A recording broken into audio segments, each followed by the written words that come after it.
네, 반갑습니다.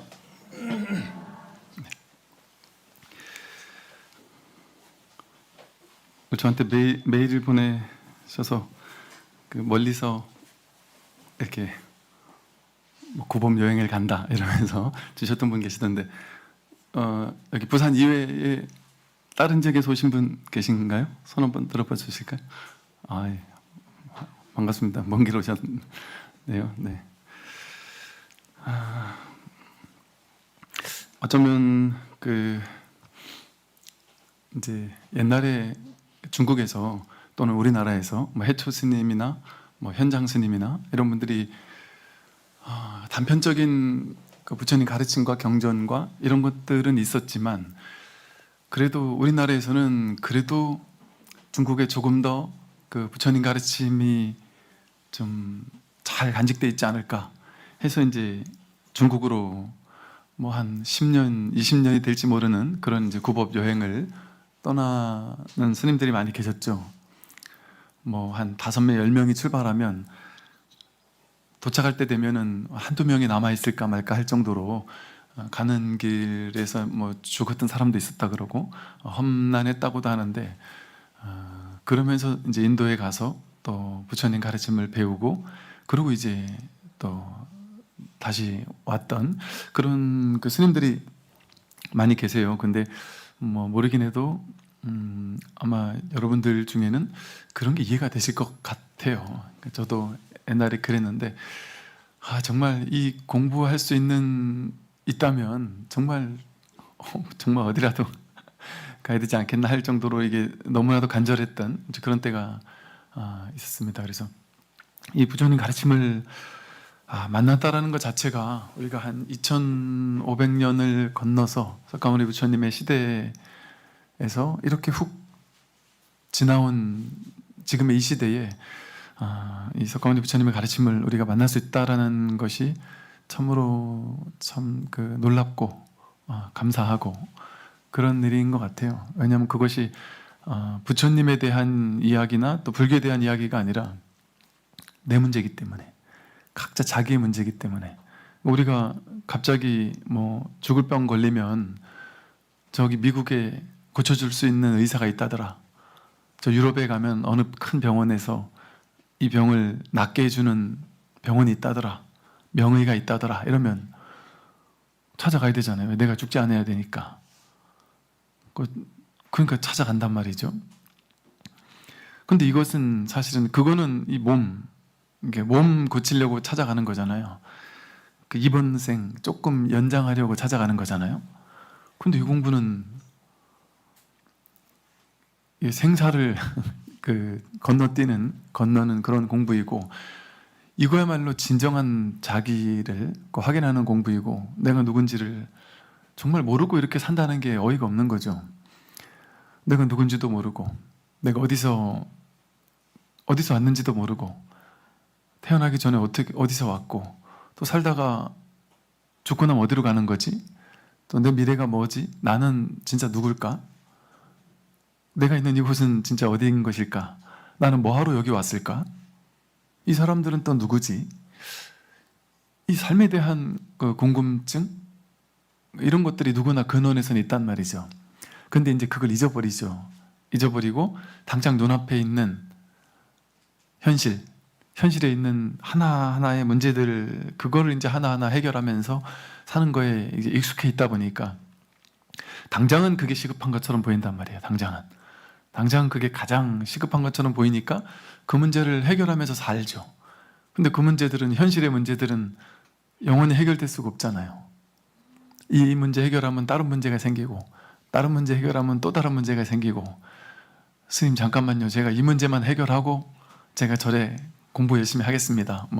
어떤 분들은 이러면 다행이죠. 어떤 분들은 제가 지금은 젊으니까 직장 생활도 하고 할 거 다 하고, 나중에 제가 이제 나이 들어서 퇴임하고 그리고 할 거 없으면 그때 가서 공부하겠습니다, 이렇게 하는 분들 계신단 말이죠.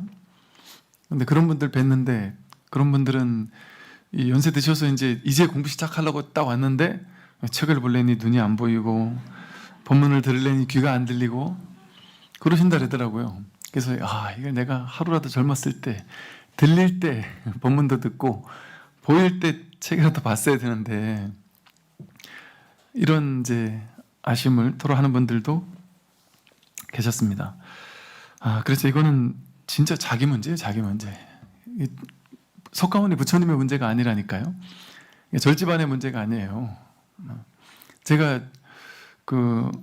예를 들어 불교에서는 석가모니 부처님부터도 그렇고 그렇죠. 불교는 교세 확장하는 종교가 아닙니다. 그러니까 종교적인 마음으로 그 종교 교세를 확장하거나 우리 절을 키우거나 이런 종교랑은 거리가 멀어요. 불교의 본질이. 그러니까 오늘도 나오겠지만 스님들은 내 밑에서 공부가 어느 정도 됐다 하면 바로 너는 왜 떠나지 않느냐? 넌 이제 떠날 때가 됐다. 하산할 때가 되었는데도 아직 여기 이렇게 붙어 있는 것이냐? 그렇게 얘기를 한단 말이에요. 그 은사 스님들 입장에서는 공부가 된 훌륭한 제자들을 보면 그 옆에서 같이 있고 싶기도 하고 도움도 받고 하니까 너무 좋지 않겠어요? 근데 이렇게 공부된 사람들은 떠나서 또 너가 할 수 있는 만큼의 사람들이 힘든 그 사람들을 도와주고 또 구제해주고 그들을 괴로움에서 벗어나게 해야 한다, 이렇게 얘기를 한단 말이죠.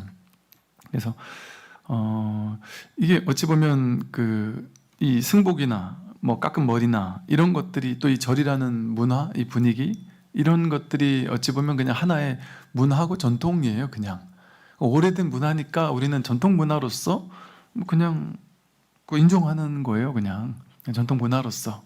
그러니까 이런 어떤 삶의 방식, 불교적인 어떤 문화의 양식, 이런 것들을 그냥 존중하는 의미지. 저에게 스님이라는 실체가 있겠습니까? 여러분에게 신도님이라는 실체가 있겠습니까? 우리에게 불자라는 실체가 있겠습니까? 불교는 불교가 아니다, 그러므로 불교다, 이런 얘기를 하듯이 이름이 불교일 뿐인 거죠. 그러니까 이거는 그냥 거추장스러운 껍데기일 뿐이죠. 그러니까 진짜 중요한 핵심은 내가 지금까지 눈앞에 있는 현실의 문제를 해결하면서 돈, 명예, 권력, 지위, 진급, 자식 공부, 교육, 이런 현실적인 문제를 해결하면서 살아왔는데, 어떨 땐 성공도 하고 어떨 땐 실패도 하고 살아왔는데, 가만히 보니까 늘 괴롭더란 말이죠. 문득문득 한 생각 일어나면 그 생각을 쫓아가게 되면서 계속 괴롭단 말이에요. 내 미래는 어떻게 될까? 남들이 나를 욕하지 않을까? 욕먹은 것 때문에 분하기도 하고, 누가 나를 배신한 것 때문에 막 화가 나기도 하고, 원하는 대로 이루어지지 않으니까 막 분노하기도 하고, 나는 이렇게 살고 싶은데 그렇게 사라지지 않으니까, 또 이것을 갖고 싶은데 가질 수 없으니까 화나고 괴롭기도 하단 말이죠. 근데 그런 인생을 지금까지 살았단 말이죠. 그 인생에 속아 왔단 말이에요. 그게 나를 완전히 행복하게 해주지 않더라는 게 확실하잖아요. 지금까지 살아보니까 어느 정도 도움은 주겠지만 그 근원은 아니란 말이죠, 그것이.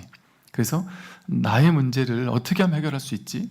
이거는 정말 그냥 전통 문화니까 그냥 우리가 종교라는 범주 속에서 우리가 이렇게 공부를 하고 있는 것 뿐이지, 이거는 종교라는 범주가 아닙니다. 이 공부는, 이 마음 공부는 종교라는 범주도 아니고, 그냥 자기 문제를 내가 해결하고 갈 거냐, 아니면 그냥 이렇게 살다 그냥 끝날 거냐. 근데 우리 선배 중에 딱 한 명이, 석가모니 고타마 시다라타라는 한 청년이, 그것도 왕자였잖아요. 여러분, 고타마 시다라타 왕자처럼 가만히 있으면 왕이 돼서 이 나라가 내 거인 사람 없잖아요. 그 정도로 가진 재산도 많고 땅도 많고 권력도 많고 지위도 높았던 사람이란 말이에요. 그 젊은 29밖에 안 된 젊은 청년이 가만히 있으면 그냥 다 보장돼 있던 사람이었단 말이에요. 근데 내가 이렇게 살아야 되느냐, 아니면 내 문제를 해결하고 가야 되느냐에 부딪혔단 말이에요. 그러니까 부처님은 딱 태어나자마자 어릴 때부터 좀 어떤 상처가 있었어요. 나를 낳고 나서 병이 와가지고 7일 만에 어머님이 돌아가셨잖아요. 그러니까 내가 태어나기 위해서, 내가 태어남과 동시에 우리 어머니가 나 때문에 나를 낳고 돌아가셨구나. 왜 죽는 거지? 어머님이 왜 죽어야 됐었지? 거기에 대한 좀 충격이 있었죠. 그러니까 아버지가 왕인데 너에게 내가 뭐든지 다 해줄 테니 출가만 하지 마라 했을 때 안 믿었죠. 아버지, 거짓말하지 마십시오. 아버지가 저한테 모든 걸 다 해줄 수 있다고요? 당신에게, 아버지에게 가장 중요한 아내조차 지키지 못했지 않습니까? 아내의 죽음을 전혀 지키지 못해놓고 어떻게 국민들이 원하는 것들을 할 수 있다? 그런 얘기를 어떻게 할 수 있겠습니까? 자기의 죽음조차 나는 해결하지 못합니다. 아무리 임금이라 할지라도. 그 일에 대해서 이렇게 얘기를 했더니, 야, 이 세상에 너 같은 고민하는 사람 아무도 없다. 너 미친 거 아니냐? 야, 늙고 병들고 죽는 거에 대해서 고민한다는 게 말이 되냐? 그건 누구에게나 오는 거라서 그냥 그 괴로움은 받아야 되는 거야. 어쩔 수 없는 거야 라고 했단 말이에요. 우리가 모두가 그렇게 얘기하듯이. 근데 이 세상 사람들은 다 그렇게 얘기하죠. 난 죽음의 문제를 해결하겠다 이렇게 얘기하고 사는 사람 봤습니까? 여기 와 있는 분들 말고는 어디 세상에서 당장 돈의 문제, 권력의 문제, 진급의 문제, 회사 문제, 자식 문제 이런 문제에 걸려있는 사람은 있어도 내가 죽음의 문제 이거 해결하겠다, 언젠간 나도 늙고 병들고 죽지 않겠느냐, 이 문제를 해결하지 않고서 자식을 아무리 사랑한다고 해도 자식도 죽지 않느냐, 나도 그 예쁜 자식을 놔두고 먼저 떠나지 않겠느냐, 어디로 가는지도 모르고, 이게 아무리 생각을 해도 곱씹어봐도 우리 인생에서 가장 중차대한 문제라는 게 명명백백하잖아요.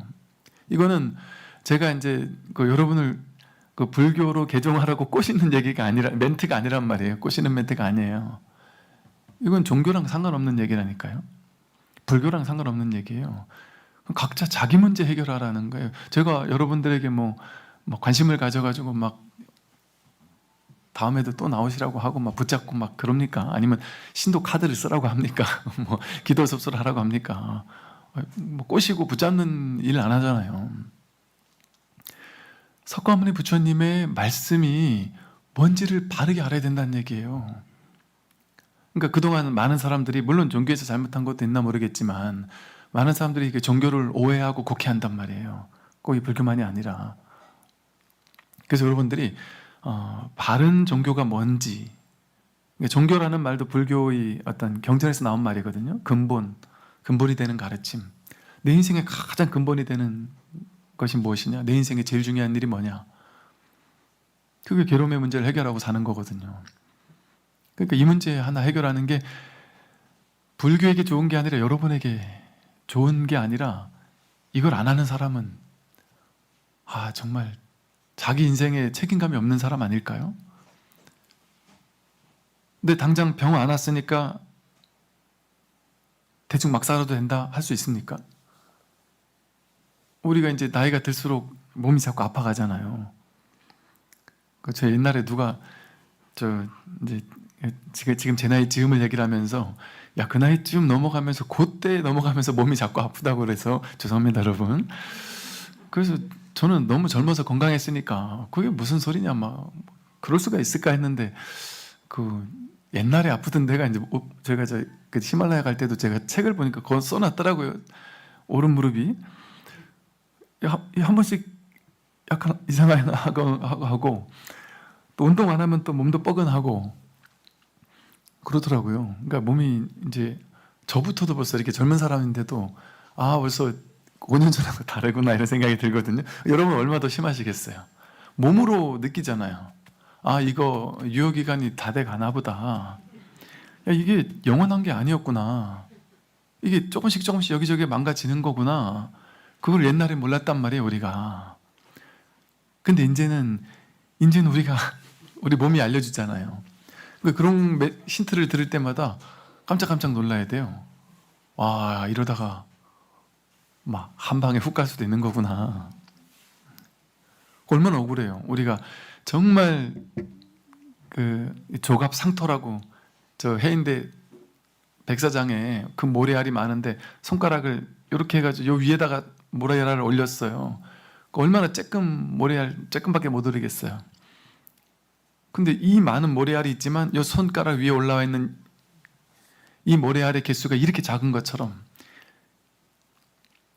세상 사람들은 생명 존재들은 이렇게 많지만 인간 몸 받아 태어난다라는 것은 이 확률보다 더 희박한 확률이다. 그리고 인간 몸 받아 태어났어도 건강하게 살 수 있고 또 이 깨달음을, 이 마음 공부를 인연 맺을 수 있다는 것은 정말 상상할 수 없을 정도로 놀라운 인연이다.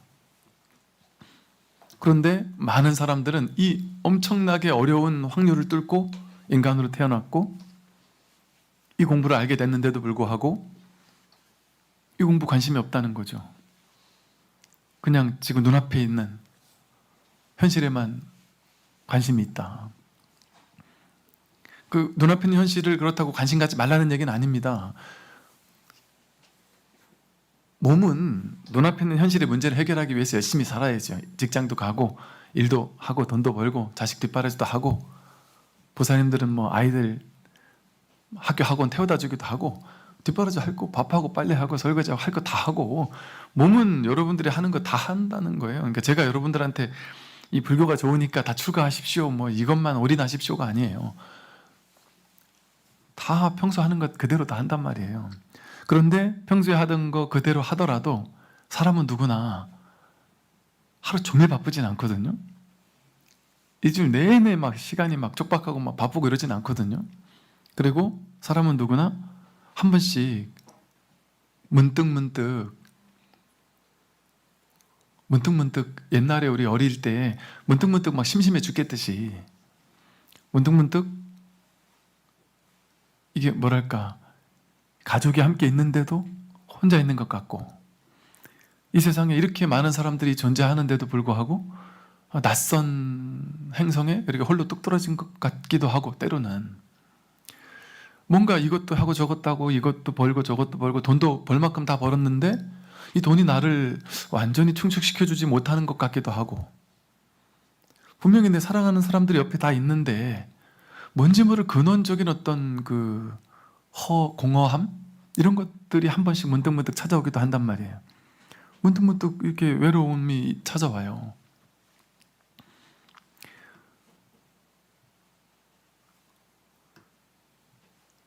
이런 것에 대해서 우리가 정말 이 공부를 진짜 해야 되는 공부구나. 이걸 안 한다면 시간이 가면 갈수록 점점 더 진짜 공허해질 수밖에 없겠구나. 이게 명백합니다. 명백해요. 근데 딱 그 비유가 참 정말 부처님 비유들이 옛날에는 그냥 재밌는 얘기구나 이렇게 했는데 지금 생각하면 너무나도 와닿는 비유들이 많죠. 도망가던 사람이 절벽에 이렇게 동아줄 하나 붙잡고 이렇게 있는데 그 위에서는 그 동아줄을 뭐 쥐가 갉아먹고 있고, 그래서 좀 있으면 동아줄이 끊어지기 직전인데 위에서는 사자가 또 올라가지도 못해요. 사자가 잡아먹으려고 그르렁거리고, 밑에는 독사가 거기서 똑 떨어지면 독사의 밥이 된단 말이에요. 그러니까 진퇴양난으로 이제는 이제 조금 있으면 내가 죽는 일이 분명한 거예요. 뱀에게 물려 죽든 사자에게 먹혀 죽든 어떻게 죽는 게 분명한, 그런데 이 동아줄만 붙잡고 있단 말이죠. 그 절체절명의 위기잖아요, 위기. 그런데 그때 이렇게 꿀이 떨어지는 거예요, 나무에서. 꿀이 한 방울 입 옆으로 떨어졌더니 그 꿀이 맛있어요. 근데 갑자기 지금 막 사자가 으르렁거리고 밑에서 뱀들이 나를 뜯어먹겠다고 있는데 그 꿀이 맛있어서 씩 웃으면서 이거 맛있네 하고, 어떻게 하면 이 꿀을 더 맛있게 더 먹을 수 있을까 하고 그 꿀 먹는 거에만 관심이 팔린단 말이에요, 사람들이. 돈 벌고 자식 좋은 대학교 보내고 내가 어떻게 하면 좀 더 남들한테 좀 있어 보이고 좀 더 벌고 뭐 이런 현실에 당면한 문제들, 현실에 나를 충족시켜주는 어떤 달콤한 것들, 그게 계속될 줄 아니까. 그게 계속 될까요? 금방 끝나죠. 그거는 여러분들 지금까지 인생 살아보니까 이거 뭐 한 50년이 훅 지나오잖아요. 그죠? 10년 20년이 그냥 휙 지나가잖아요. 옛날에 어릴 땐 그렇게 안 지나가던 시간이 이거 진짜 휙휙 지나간단 말이에요. 그러니까 이제 곧 동아줄이 끊어지든 곧 죽는단 말이에요. 우리는 늙고 병들고 죽는 길을 향해서 금방 눈앞에 떨어지는 현실이 될 수 있단 말이죠. 그래서 이 공부가 정말 중요한 공부고, 이 자기를 깨닫는 공부, 이거 안 할 수가 없는 거예요. 이거는 오늘 뭐 가능하다면 제가 마조록을 다 끝내고 이제 다음 주부터는 이제 대조해 스님의 도노익도입문론을 해야 되겠다는 생각이 들어요. 마조록 26번째 약산 유엄에 대한 그 이야기인데요. 약산 유엄 스님이 처음 석두 스님을 참례한 한 자리에서 물었다. 그러니까 보통 스님들은 그 석두 스님이나 이 마조 스님을 주로 그 두 군데를 찾아다니면서 공부를 했었다고 얘기를 했죠. 그래서 이 약산 유엄은 이제 석두 스님의 이제 제자예요. 근데 석두 스님에게 공부했고 나중에 와서 이제 마조에게도 공부를 했다 이렇게 돼 있어요. 자료에 따라 조금씩 달라요. 어디서는 석두의 제자다라고도 하고, 어디서 마조에 있었다고도 하고, 아마 두 군데 다 있었을지도 모르겠고요. 이 석두 스님을 참례한 자리에서 물었습니다. 삼승 12분교라면 제가 대략은 압니다. 그러니까 삼승 12분교 하면 성문승, 영각승, 보살승 해서, 그러니까 소승과 대승 이런 개념이에요. 그래서 즉 승이라는 건 탈승자죠. 우리가 고해바다를 배를 타고 건너가야 된단 말이에요. 이 고해바다를 건너가서 저 피안의 언덕에 딱 도착해야 된단 말이죠. 그래서 이 깨달음의 길을, 이 수행의 길, 공부의 마음 공부의 길을 탈승자를 써가지고, 소승이냐 대승이냐, 소승은 내 혼자 일단 건너가자, 내가 먼저 건너가자. 대승은 다 함께 건너가자. 그리고 성문승은 법문을 듣고 내가 깨달아서 건너가자. 연각승은 삶의 이치를 관찰해 통찰해서 연기법을 깨달아서 내가 건너가자. 보살승은 내가 이타적인 삶을 살고 해양하는 삶을 살고 보리를 어떤 해양하는 삶을 통해서 내가 이 깨달음의 언덕에 이르도록 하자. 어떻게 됐더라도 즉 쉽게 말해 이 삼승이라는 거는 깨달음에 이르는 여러 가지 방법들 이런 소리죠. 그래서 소승대승의 여러 가지 방법들, 그러니까 여러 가지 방법들에 대해서 깨닫는다라고 하는 여러 가지 방법들에 대해서는 다 공부해봤다는 소리예요. 삼승은.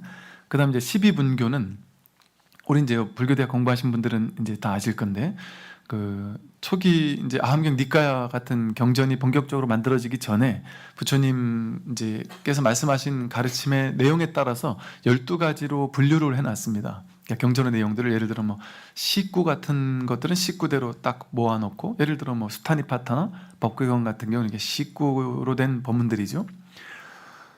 또 뭐 이렇게 법수대로 모아놓던지 뭐 이런 여러 가지, 또는 뭐 어떤 간략하게 설명을 하고 거기에 대한 이렇게 주석 같은 개념으로 부처님이 설명하신 내용을 써놨든지, 또는 뭐 이야기를 비롯 가지고 이게 써놓은 것인지 뭐 이런 형식에 따라서 12가지 모든 경전들은 이 12분교 안에 들어가는 거죠. 그러니까 즉 12분교라는 건 수없이 많은 부처님이 말씀하신 8만대장경의 모든 여러 가지 종류의 모든 가르침들 이 소리예요. 그래서 삼승 12분교라면 제가 대략은 압니다. 공부를 그래도 좀 많이 했던 스님인가 보죠. 그런데 남방에서는, 왜 남방이라고 하느냐면 여기서 이랬어요. 남방에서는 직지인심 견성성불이라고 한다는 소문을 늘 들었는데 그거는 정말 알지 못하겠습니다. 이 남방이라는 게 뭐냐면 저 위에 이제 그 황허강이 있고 그 밑에 이제 양자강이 있는데, 양자강보다도 더 밑에, 제일 밑에 그쪽에 이제 육조 스님이 그쪽에서 이제 법을 폈단 말이에요. 그러다 보니까 이제 그걸 남방이라고 그런 거죠. 그러니까 남방이라고 하는 말은 이제 육조 스님의 도노의 가르침, 견성의 가르침, 그걸 설명해요. 그래서 남방에서는 직지인심 견성 성불을 한다라는 소문이 들리던데, 내가 공부해 보니까 중국은 워낙 땅이 넓은데 저 북방 쪽에는 뭐 신수 스님이라든지 뭐 열심히 갈고 닦는 좌선하는 불교, 또는 뭐 연부라는 불교, 또 그 당시 가장 유행하던 것이 그 정토신앙 이래가지고 연불에서 뭐 극락왕생한다, 내지는 명상을 하더라도 이제 앉아서 좌선을 통해서 뭐 지관을 닦는다든지 뭐 이런 어떤 그 선법이 유행했었는데, 육조 스님이 나타난 이후로 이분들은 벌써 그 마조는 육조 다음에 남학회양, 그 다음 마조 도일이잖아요. 마조에게 법을 배우러 왔으니까 약산 유엄은 그 마조의 제자쯤이니까 벌써 육조 이후에 시간이 좀 지났으니까 그런 소문을 다 들은 거죠. 그러니까 이때쯤 되면 이제 중국 전역까지 그 넓은 땅덩어리 곳곳에까지 저 남방에 가면 육조라는 스님이 법을 펴는데 거기서는 앉아가지고 좌선하다가 깨닫는 게 아니라 그런다. 우리는 앉아서 한 10년을 좌선해도 깨달을까 말까 막 죽을 똥살똥 참선을 해도 깨달을까 말까 하는 불교만이 불교인 줄 알았는데 남방에 가면 그런 거 필요 없다고 한다. 그냥 스승의 법문을 듣다가 문득 도노한다는 그런 소문을 듣는 거예요. 스님들이. 이게 말이 되나? 처음에는 의심을 한단 말이에요. 많은 스님들이. 그게 있을 수가 있는 일이냐 의심을 하는데 들려오는 소문들이 남방에 어디서는 또 어디서는 마주의 문화에서는 뭐 몇백 명의 스님들이 견성을 했다. 석두 스님의 문화에서는 또 몇십 명, 몇백 명의 스님들이 견성해서 원만히 모임을 하고 그분들의 또 제자가 또 다른 제자들을 가르치고 있고 그런 소문들이 이제 막 삽시간에 그 불가에 있는 스님들 사이에서 퍼지기 시작한 거예요. 그러니까 지금이랑 똑같았을 거예요. 스님들이 한 10년, 20년, 30년 참선하던 스님들이 30년을 참선을 했는데 답이 안 나온단 말이에요. 소식이 안 온단 말이에요. 끼끗해야 20년, 30년 닦은 스님들 중에 그래도 열심히 한 스님들 중에 가끔 좀 했다 하는 스님들이 하는 게 고작해야 내가 선정 체험을 좀 하고 뭔가 좀 삼매 체험을 좀 하고 이런 정도이지 않았겠어요? 그러다 보니까 여기서 답이 안 나오는구나 하고 절망했던 차에 이런 소문이 들린단 말이에요. 남방에는 그냥 법문 듣다가 언하대요라는 말을 듣는단 말이에요. 말끝에 깨닫는다. 직지인심 견성성불을 한다. 곧바로 마음을 가리키는데 곧장 자기 본성을 가르치는데 거기서 견성하는 사람들이 우후죽순으로 쏟아져 나오고 있다더라. 그러니까 처음에는 반신반의하던 스님들이 믿지 않았겠죠. 당연히. 더구나 이 정통 뭐랄까 육조라는 정통성은 있지만 당신들이 느끼기에 오조 스님이 행자에게 법을 줬다. 그럼 또 약간 반신반의했겠죠. 또 법이 남쪽으로 갔다 이러면 그 당시는 육조 스님, 오조 스님이 말했듯이 남쪽에는 오랑캐들이라 그랬단 말이에요. 그 오랑캐들이 알아봐야 얼마나 알겠어 이랬겠죠. 아마 처음에는. 그리고 참선해서 깨닫는 거지 법문 듣다 깨닫는다는 게 말이 되냐? 말도 안 되는 소리를 하고 있구나 하고 욕했겠죠. 지금처럼. 지금도 이런 얘기를 하면 욕하는 사람들 많다니까요. 아직까지도 욕하는 사람들이 많다니까요. 머리로 기본 상식으로 이해가 안 되잖아요. 이해가 안 되잖아요. 여러분들 지금까지 불교하면 열심히 갈고 닦아서 깨닫는 것 그렇게만 배웠잖아요. 근데 그거 아니다라고 얘기하는 것부터가 벌써 이해가 안 된단 말이에요. 저 스님 좀 수상해 싶단 말이에요. 저게 말이 되는 소린가 싶단 말이죠. 지금도 그런데 옛날엔 더 그러지 않았겠어요? 지금은 그나마 여러분들이 유튜브로라도 막 들으니까 듣다 보니까 역사적으로 뭐 시대적으로 이런 거구나 하고 이제 알 수 있단 말이에요. 들으니까. 근데 옛날에는 말 그대로 요즘 말로 썰로만 들리는 거죠. 야, 저 남쪽에 가면 이렇다더라 저렇다더라. 그 말 듣고 발심해가지고 찾아갈 수 있겠습니까? 어지간한 발심은 안 되겠죠. 그러나 이제 이 약산 유엄 스님처럼 이렇게 찾아오는 사람들이 많았던 거예요. 이제 그렇게 얘기를 듣고는 내가 이렇게 자선해서 답이 안 나오는데 마저도 그랬잖아요. 자선하다가 남학해양에게. 그래서 이제 이렇게 찾아오는 사람들이 많았던 거예요. 이런 이야기가 좀 여러 번 나왔잖아요. 그죠? 이런 일들이 많았던 거예요. 육조 제자의 제자쯤 돼서 오니까. 그래서 이 남학 마저 도일부터가 아주 본격적인 어떤 이 조사선의 황금기라고 할 수가 있어요. 이렇게 남방에서는 직진심 견성성불이라고 한다고 하는데 그 소문을 들었는데 정말 알지 못하겠습니다. 정말 알지 못하겠습니다. 알지 못하죠. 말이 되는 소리입니까? 하고 이제 궁금해서 찾아온 거예요. 그래서 엎드려서 바라오니 스님께서는 자비로서 저를 가르쳐 주십시오 하고 이제 찾아온 거예요. 그 이제 석도 스님이 말했어요. 석도 스님이 뭐라고 말했냐면 들어보세요. 이렇게도 안 되고 이렇게 하지 않아도 안 된다. 그런데 이렇게 하거나 이렇게 하지 않은 이 두 가지 다 안 된다. 너 어떻게 하겠느냐? 물었어요. 그러니까 이런 얘기를 들으면 이제 여러분들은 여기서 이제 김이 빠진단 말이에요. 뭔 소리지? 하면서 또 저런 소리. 선은 맨날 저 모양이야. 선에서는 맨날 저러더라. 뭐 알기 쉽게 좀 알만한 얘기를 해줘야지. 뭐 이렇게 해도 안 되고 이렇게 하지 않아도 안 되고 그 두 개를 다 해도 안 된다. 어떻게 하겠느냐고, 뭐 어쩌라고 나보고. 그러면서 이제 막 화가 난단 말이죠. 왜 이런 얘기를 했을까요, 석도 스님이? 선을 가르치는데 왜 이런 얘기를 했을까요? 지금까지 이 공부하는 많은 스님들이, 여러분들도 마찬가지고 불교를 공부하는 많은 사람들이 이 선을 공부하기 전에는 어떻게 공부를 했겠어요? 머리로 공부를 했단 말이에요. 분별로. 분별로 이해를 해야지만 공부를 했단 말이에요. 그러니까 머리는 분별심이잖아요. 분별은 둘로 나눠 놓고 여기서 저기로 가는 방법을 설명해 줘야지 이해를 해요. 머리가 납득을 해요. 너 시험 합격하려면 어떻게 해야 되느냐? 이렇게 공부하면 된다. 방법을 가르쳐 주면 오케이 하고 납득을 한단 말이에요. 너 깨달으려면 어떻게 해야 되느냐? 이런 수행을 이만큼 갈고 닦으면 저런 결과를 얻을 수 있다. 그럼 머리에서 딱딱 이해가 되잖아요. 이런 걸 열심히 노력하면 이 원인을 제공하면 결과를 얻을 수 있다. 정확하잖아요. 인과법이 정확하잖아요. 원인과 결과의 법칙. 그게 둘로 나누는 분별심이거든요. 원인을 제공하면 이런 결과를 얻는다. 딱딱 들어맞잖아요. 머리로 계산하면, 이해했을 때. 그렇게 머리로 이해했을 때 딱딱 들어맞는 얘기를 해야만 우리는 납득한단 말이에요. 그런데 이 스님도, 약산유엄 스님도 이 스님을 찾아올 때 이 스님이 납득이 되는 얘기를 하느냐? 저 남방에서 얘기하는 직진심 견성성불이라는 말이 내 기본 상식으로 봐서는 도저히 이해가 안 되는 말인데 머리로 이해하려는 자세를 가지고 딱 찾아오지 않았겠어요? 한번 들어보자. 드러나보자. 그 의심이 있지 않겠어요? 어느 정도 있을 수도 있다는 건 좀 많을 수도 있지만, 그러니까 그런 식으로 머리로 분별 가지고 이해하려고 하는 자세를 가지고 듣는단 말이에요. 그런데 참된 스승이라면 어떻게 해야 되겠어요? 지금까지 세상의 모든 공부는 분별로 했던 공부잖아요. 세상의 모든 공부는 분별로 하는 공부잖아요. 분별심이 이해가 돼야지만 납득을 하던 공부였단 말이죠. 그 세상에서는 그게 다 딱딱 들어맞아요. 근데 이 깨달음만은 그게 안 됐더란 말이에요. 아니, 머리 좋은 사람은, 공부를 잘하는 사람은 서울대를 가잖아요. 운동신경 있는 사람은 국가대표가 되잖아요. 뭐 특별한 재능 있는 사람은 그 분야에서 1등을 할 수 있잖아요. 열심히 갈고 닦기만 하면, 막 죽도록 노력만 하면 거기서 1인자가 될 수 있단 말이에요, 쉽게 말해. 그런데 여러분이 한번 생각해 보세요.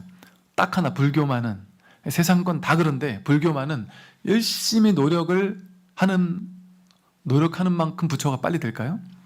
그 노력 많이 하는 사람은 부처 되고 노력 안 하면 부처 안 되고 그러는 걸까요? 그럴 것 같으면 우리가 알지 못하는, 여러분들이 알지 못하는 선방에서 정말 목숨 내맡기고 수행하는 스님들이 얼마나 많겠어요. 그동안 얼마나 많았겠습니까? 그리고 우리가 알던 유명한 스님들을 보면 10년 동안 장좌부라 했다. 등을 땅에 대지 않고 눕지 않고 좌선을 했다. 이런 분들 계시잖아요. 그리고 뭐 안거 같은 것 끝나는 날 한 3, 7일? 3주 정도를요, 막 가행정진 같은 걸 하면 아예 3, 7일 내내 잠을 안 재운단 말이에요. 잠을 안 재우고 딱 앉아가지고 눕지 않고 그냥 깨닫겠다라는 그 한 생각으로 3주를 그냥 버틴단 말이에요. 그 꼬박꼬박 조는 걸로 그냥 대신하는 거예요. 꼬박꼬박 졸면 또 죽비로 한 대 얻어맞으면서. 열심히 하기로 따지면 열심히 하는 사람은 부처가 되고 열심히 안 하는 사람은 안 돼야지요. 그리고 완전 부처가 안 됐더라도 그 근사치만큼 공부한 사람은 또 그만큼 어떤 성과가 있어야 되잖아요. 근데 신기하게도 세상 공부는 다 그런데, 인과법인데 이 불교 공부는 그렇지 않더란 말이죠. 여러분들이 이 얘기 몰랐을 수도 있어요. 왜? 우리는 옛날에 들을 때 열심히 수행하면 된다 이렇게 듣고 공부했으니까. 그런데 실제 해보니까 안 되더라는 거죠. 스님들이 해보니까 안 되더라는 거죠.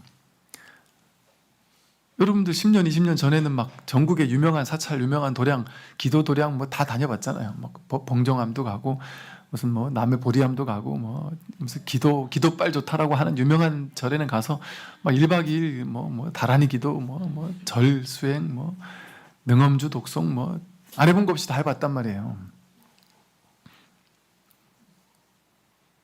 그러면 그거 많이 한 스님들, 보살님들 많잖아요. 그거 많이 한 분들이 나는 여기서 이것도 했고 저것도 했고 막 많이 했다고 자랑한단 말이에요. 그럼 많이 할수록 더 품성도 좋고 깨달음도 깊고 그렇던가요? 너 비켜요, 내 자리야 하면서 내가 30년을 다녔는데 하면서 오히려 아집만 늘어나는 경우도 있을 수도 있다. 물론 안 그런 분도 계시지만, 그러니까 이 공부는 출세간의 공부라서 그런 거예요. 분별로 하는 공부가 아니라서 그런 거예요. 분별로 하는 공부가 아니라서 놀라운 공부입니다. 죽도록 30년, 50년을 참선하고 막 갈고 닦았는데, 유의조작으로 갈고 닦았는데 안 되는 사람들이 다 하죠. 다. 대부분이죠. 그런데 기절 초평할 노릇은 뭐냐 하면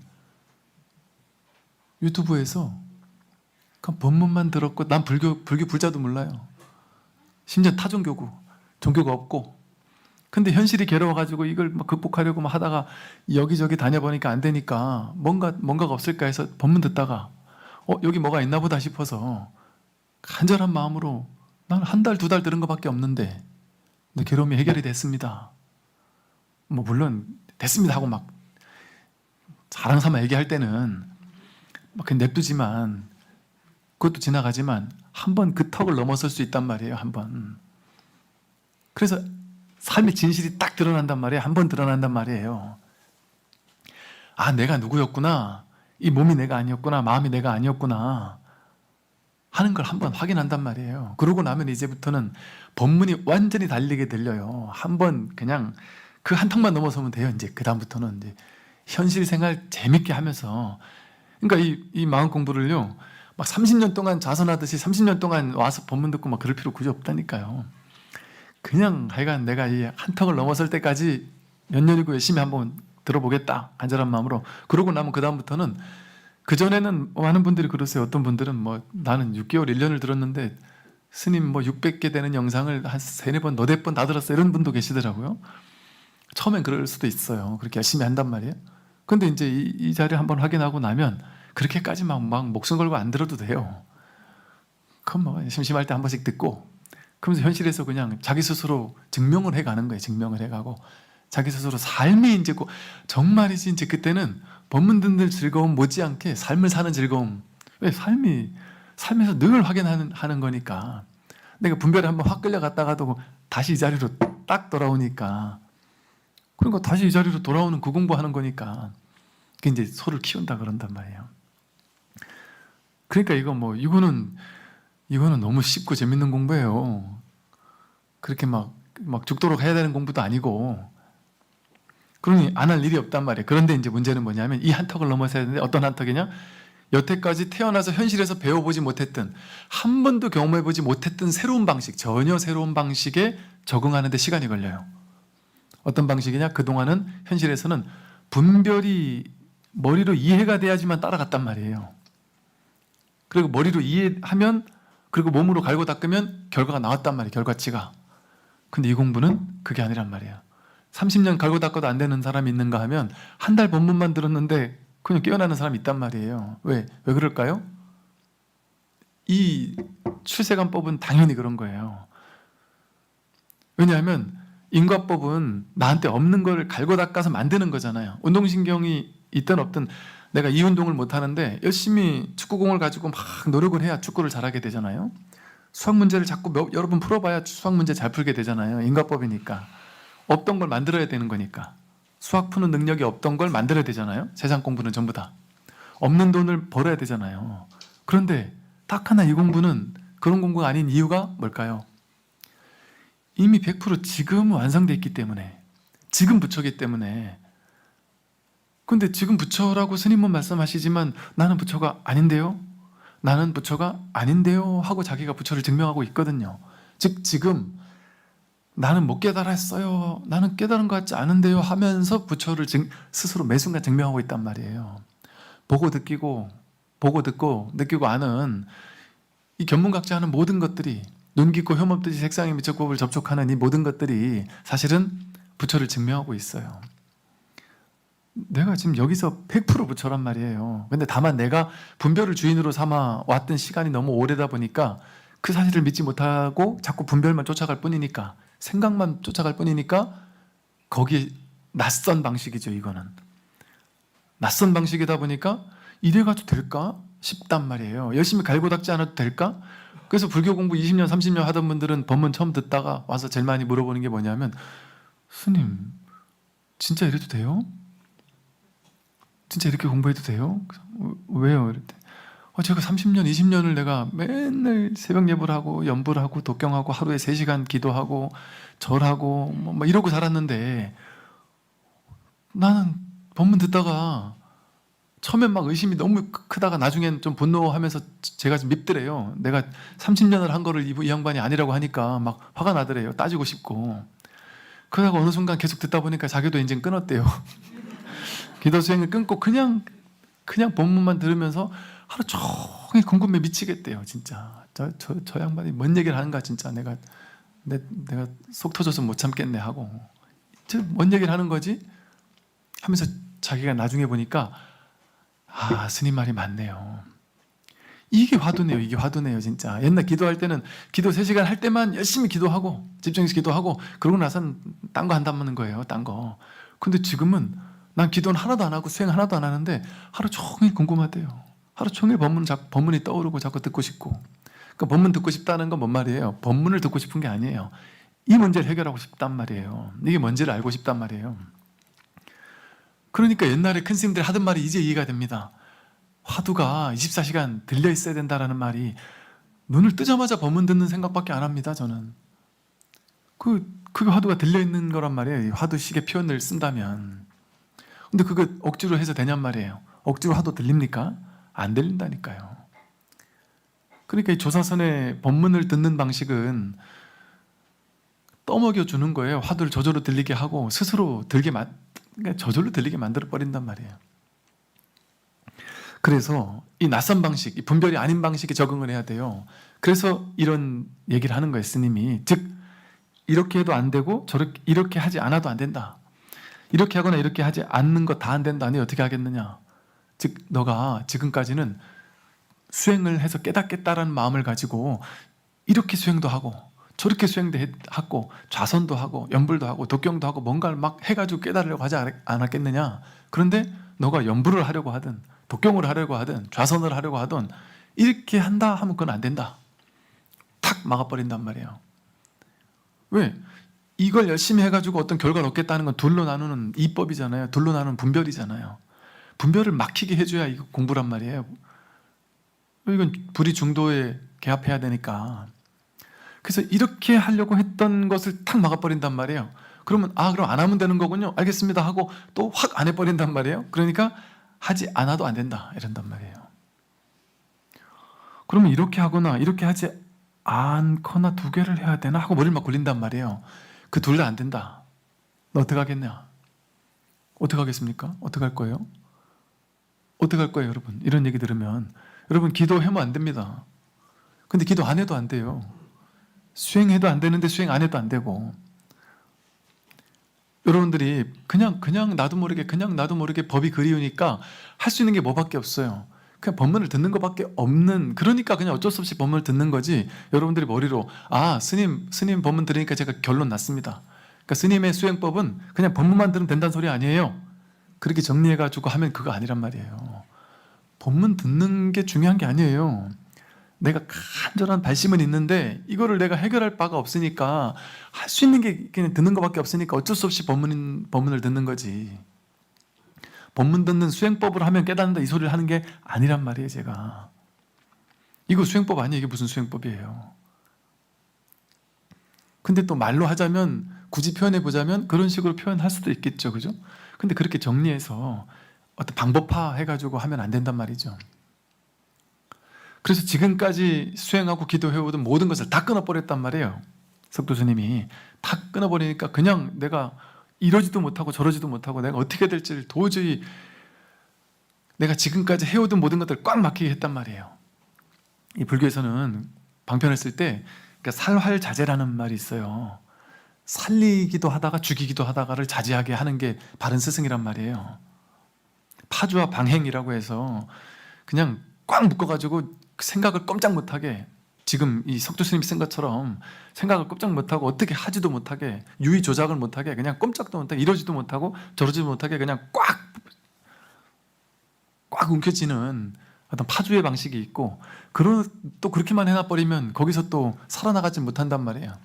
그러면 방행이라 해서 야 그래 네 지금 그만하면 잘하고 있는 거야. 그렇게 해봐. 그렇게라도 하려면 한번 해봐. 그것도 나쁘지 않아. 잘하고 있어. 이렇게 좀 격려해주고 북돋아주는 것도 필요하지. 이걸 살려주기도 하고 죽이기도 하고, 분별을 확 죽였다가 너무 죽을 것 같으면은 또 조금 이렇게 살려주기도 하고, 그게 중도의 길이에요. 그 살활 자제로 제자를 가르쳐줘야 된단 말이죠. 근데 석도스님은 이 약산유염이 너무 분별의 길만 그동안 익숙해 있다 보니까 그걸 다 끊어주는 파주의 방식을 썼단 말이에요. 확 분별을 딱 끊어서 죽여버리는 그런 방식을 딱 썼단 말이에요. 그랬더니 이 약산유염은 여기서 그냥 콱 막히긴 했는데 여기서 이제 살아나오지 못하는 거예요. 이 방편에서는 막히긴 했지만 살아나오지 못하는 거예요. 그랬더니 석도 스님께서 뭐라고 하셨냐면, 약산 스님이 어찌할 바를 모르자 석도 스님이 말하였다. 그대의 인연은 여기에 있지 않으니 그만 마조 스님의 처소로 가봐라. 마조에게로 보냈어요. 제가 이게 지도를 찾아보니까 강서, 호남, 석도와 마조가 있는 곳이 다 양자가 이남이긴 한데, 우리나라 지도로 본다면 그 꽤 먼 거리예요. 그래도 서울에서 부산 그 이상 몇 배가 아마 될 거예요. 꽤 먼 거리더라고요. 근데 그 먼 거리를 이제 버스 타고 갔겠어요? 그럼 한 달이 걸리든 두 달이 걸리든 그냥 또 걸어서 또 그냥 이게 뭘까 하는 마음으로 푹 그냥 화두가 들린 채로 도대체 이게 뭘까 하는 마음으로 이제 걸어갔겠죠. 약산 스님이 명을 받들어 스님께 공손히 절을 하고는 앞에 물었던 것을 이제 이 마조 스님에게 이제 찾아간 거예요. 약산 스님 찾아가가지고 마조 스님께 공손히 절을 하고는 앞에 물었던 것, 석도 스님에게 물었던 것을 그대로 물었어요. 그랬더니 스님께서 말씀하셨습니다. 이제 마조 스님은 어떤 방편을 썼나 보세요. 나는 어느 때는 그대에게 눈썹을 치켜 올리고 눈을 깜짝이게 한다. 또 어떤 때는 눈썹을 치켜 올리고 눈을 깜짝이도록 시키지 않는다. 어느 때는 그렇게 하는 것이 옳고 어느 때는 그렇게 하는 것이 옳지 않다. 그대는 어떻게 하겠느냐? 라고 얘기를 했어요.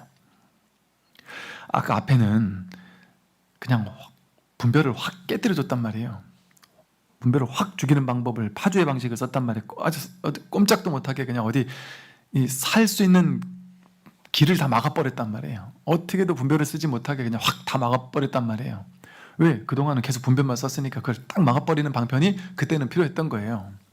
그러니까 석도 스님의 방편보다 마조 스님의 방편이 더 좋아서 깨달았다 이런 게 아니라, 그때는 석도 스님은 그런 방편이 필요했고, 그렇게 이제 꽉 막혀서 이제 이게 막 터질 것처럼 이제 꽉 막혀 있단 말이에요.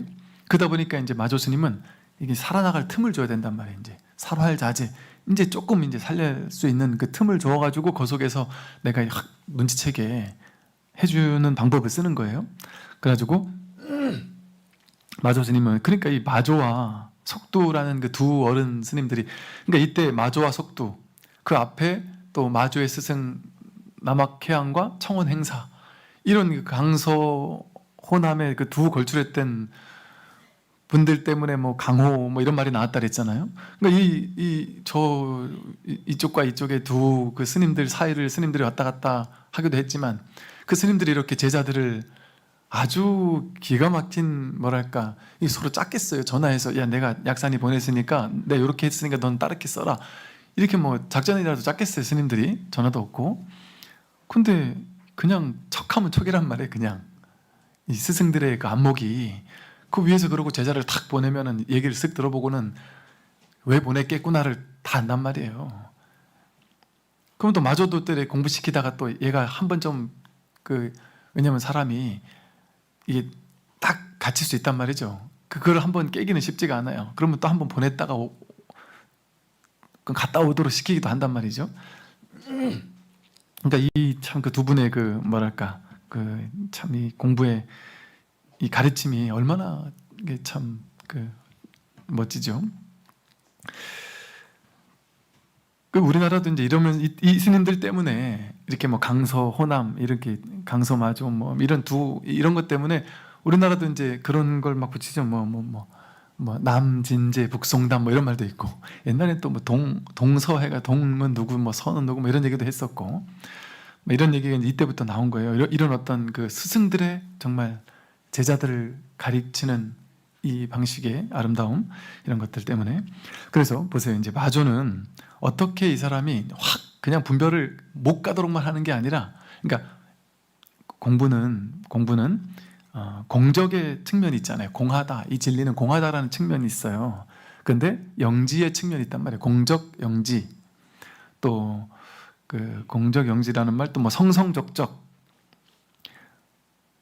또 뭐 이 모든 말들이 다 이 두 가지 측면을 얘기를 하는 거예요. 그래서 또 뭐 진공묘유라고도 하죠. 진공, 본래는 공한데, 공적한데, 영지, 소수영령에 아는 게 있다고. 완전 공에서 아무것도 없는 건 아니다. 공하지만 거기서 소수영령하게 아는 마음이 있지 않느냐, 이렇게 한단 말이에요. 그래서 공적하다라는 것을 통해서 다 깨뜨려주고, 그러나 그게, 그러니까 유무중도라고 하잖아요. 이 법을 드러내는 방식이. 그래서 무라고, 유에 집착하고 있으니까 무라고 해서 분별을 다 깨준단 말이에요. 분별을 함으로써 이것도 있고 저것도 있다고 생각하던 거를 무로써 깨준단 말이에요. 근데 거기서 다시, 그러나 완전히 치우친 무가 아니라, 그러나 그 속에 또 살아나게 한단 말이에요. 묘유를 가르친단 말이에요. 묘유를. 그래서 이 진공묘유에 바른 어떤 중도적인 안목을 갖추도록 하는 거죠. 그래서 이 마조 스님은, 나는 어느 때는 그들에게 눈썹을 치켜 올리고 눈을 깜빡이게 한다.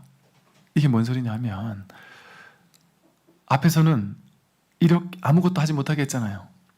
아무것도 하지 못하게 했잖아요, 석도 스님은. 근데 마조 스님은 어떻게 했냐면, 눈썹을 이렇게 깜빡이면서 눈썹을 치켜 올렸단 말이에요. 눈썹을 치켜 올리는 이게 법이잖아요. 눈을 깜빡이는 이게 법이잖아요. 여러분들은 이거 내가 한다고 생각했잖아요. 눈 감았다 뜨는 거 여러분이 하는 건가요? 생각으로는 내가 하지라고 했잖아요. 내가 이렇게 하는데요 하잖아요. 근데 진짜 내가 했느냐 그게. 그럼 하지 않을 수 있습니까? 눈 뜨고 한 10분 버틸 수 있나요? 평소에 눈을 우리는 항상 깜빡이고 있단 말이에요. 근데 자기가 깜빡이는 줄도 몰라요. 내가 한 줄 알았지만 내가 한 게 아니란 말이에요. 뭐 굳이 말로 한다면 법이 한단 말이에요. 법이. 그러니까 이거를 가르쳐 준 거예요. 그냥 죽비 한번 딱 치는 이렇게 가르쳐 주나, 죽비를 흔들어 보이는 걸 보여주나, 뜰 앞에 잣나무라고 말을 하나, 눈을 깜빡이나, 고개를 끄덕이나 아무 상관없죠. 이 모든 게 다 뭐가 한단 말이에요. 이 법이 한다. 여기서 깨어나야 한다. 눈이 깜빡이는 이거 모르겠느냐 하고 여기서 깨어나도록 힌트를 준단 말이에요. 아까는 다 막아버렸지만. 그래서 그대에게 눈썹을 치켜 올리고 눈을 깜짝이게 한다. 왜? 이게 법이다 하고 알려준단 말이에요. 어떨 때는. 근데 또 그럼 눈을 깜빡이는 게 법이군요, 눈썹 치켜 올리는 게 법이군요 하고 이렇게 줄일까 봐, 또 어떤 때는 눈썹을 치켜 올리고 눈을 깜빡이도록 시키지 않는다, 이렇게 얘기를 한단 말이에요. 어느 때는 그렇게 하는 것이 옳고 어느 때는 그렇게 하는 것이 옳지 않다. 그대는 어떻게 하겠느냐. 분별을 딱 끊어주는 거예요. 그러면서도 뭔가 살아나갈 구멍을 준단 말이죠. 아시겠습니까?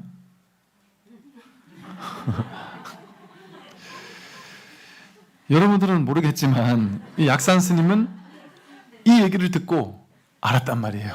이거를. 그래서 약산 스님은 말끝에 깨치고 절을 하자 스님께서 말씀하셨다. 무슨 도리를 보았기에 나에게 절을 하느냐. 제가 석두 스님의 처소에서는 무쇠소 등에 달라붙은 모기와도 같았습니다. 이 무쇠소가, 무쇠로 만든 소가 있는데 모기가 이렇게 달라붙어 있다. 그런데 이제 이 무쇠소가 이렇게, 예를 들어 뭐 무쇠솥 같은 것들이 막 팔팔 끓는 무쇠로 된 솥이 있다. 그러면 모기가 여기 달라붙어 가지고 주둥이를 될 수가 있겠어요? 막 팔팔 끓는데 타 죽지. 그러니까 이 모기가 자기 주둥이를 아무리 좋은 냄새가 나도 될 수도 없단 말이에요. 그런 것처럼 내가 한치도 내가 꼼짝할 수 없었다. 분별을 다 막아버렸으니까, 동서남북을 다 막아버렸으니까 그냥 손댈 곳이 없었다 이거죠. 어떻게 할 바를 몰랐었다.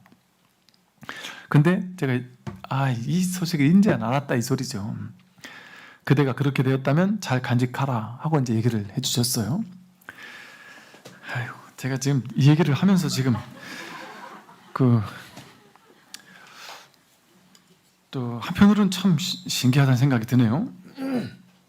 이건 이렇게 약산 유엄 같은 스님쯤 되는 근기 있는 스님들이 3승 12분교를 대략 공부 다 해 마쳤던 스님들이 진짜 여기서 어찌 보면 여기서 저 북경까지 걸어서 한 2달을 걸어가서 스님께 간절한 마음으로 법문 했을 때 이런 얘기를 해주는 거란 말이죠. 근데 지금 이런 얘기를 우리가 유튜브로 이 많은 사람들이 몇천 명, 몇만 명 되는 사람들이 이 법문을 들을 거라는 게 저는 이해가 안 돼요. 한편으로는. 여러분 안 그렇습니까? 여러분들이 지금 여기 와서 이런 걸 듣고 있다는 게 웃기지 않아요? 내가 집착 없이 사세요 이런 얘기는 들을 수 있는데, 그죠? 그러니까 이게 어찌 보면 진짜 지금이라는 시대가 이 선을 이게 대중적으로 이거 받아들일 수 있을 만큼 진짜 이게 깨어나는 시대이고 놀라운 시대인 거예요. 그래서 원래 옛날 스님들 그런 얘기 많이 하시잖아요. 기도할 때 어디 가야 기도빨이 제일 잘 받는지 아세요? 옛날에 그런 얘기 많이 했어요. 그러니까 우리가 보통 저 대구 갓바위에 가서 기도를 하거나 저 봉정회에 가서 기도하는 이유, 기도하면 잘 되는 이유가 뭐냐면요. 옛날 어른 스님들 그랬어요. 혼자 기도하는 것보다 대중이 모여가지고 같이 기도하면 그게 기도빨이 세다 이런 얘기를 했단 말이에요. 그는 그 기도빨만 그렇다는 그런 얘기를 한 게 아니라 그건 뭘 의미해서 그랬을까요? 한 명이 마음을 내는 것보다 이게 2명, 3명, 5명.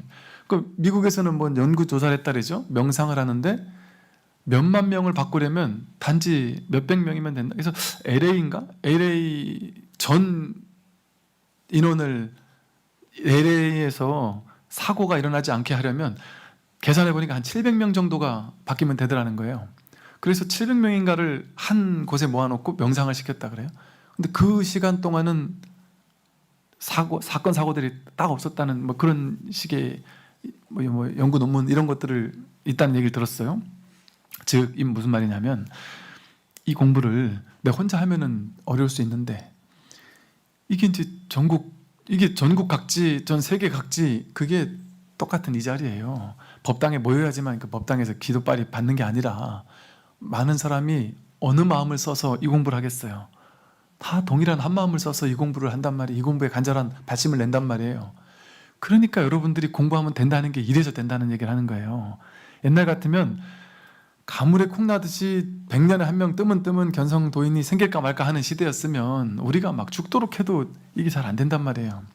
근데 지금은 집단적으로 너무 많은 사람들이 발버리심을 하는 상태라니까요. 경전의 어록 같은 데 보면 발심을 이해를 못해요, 사람들이. 근데 지금은 이 발심이 왜 중요한지를 알고 정말 전국 전 세계적으로 너무 많은 사람들이 집단적으로 발심을 해서 이 공부에 대해서 관심을 기울이는 그런 시대다 보니까 그래서 우리가 서로가 서로에게 감사한 거예요. 서로가 서로에게 도움을 받고 있는 거예요.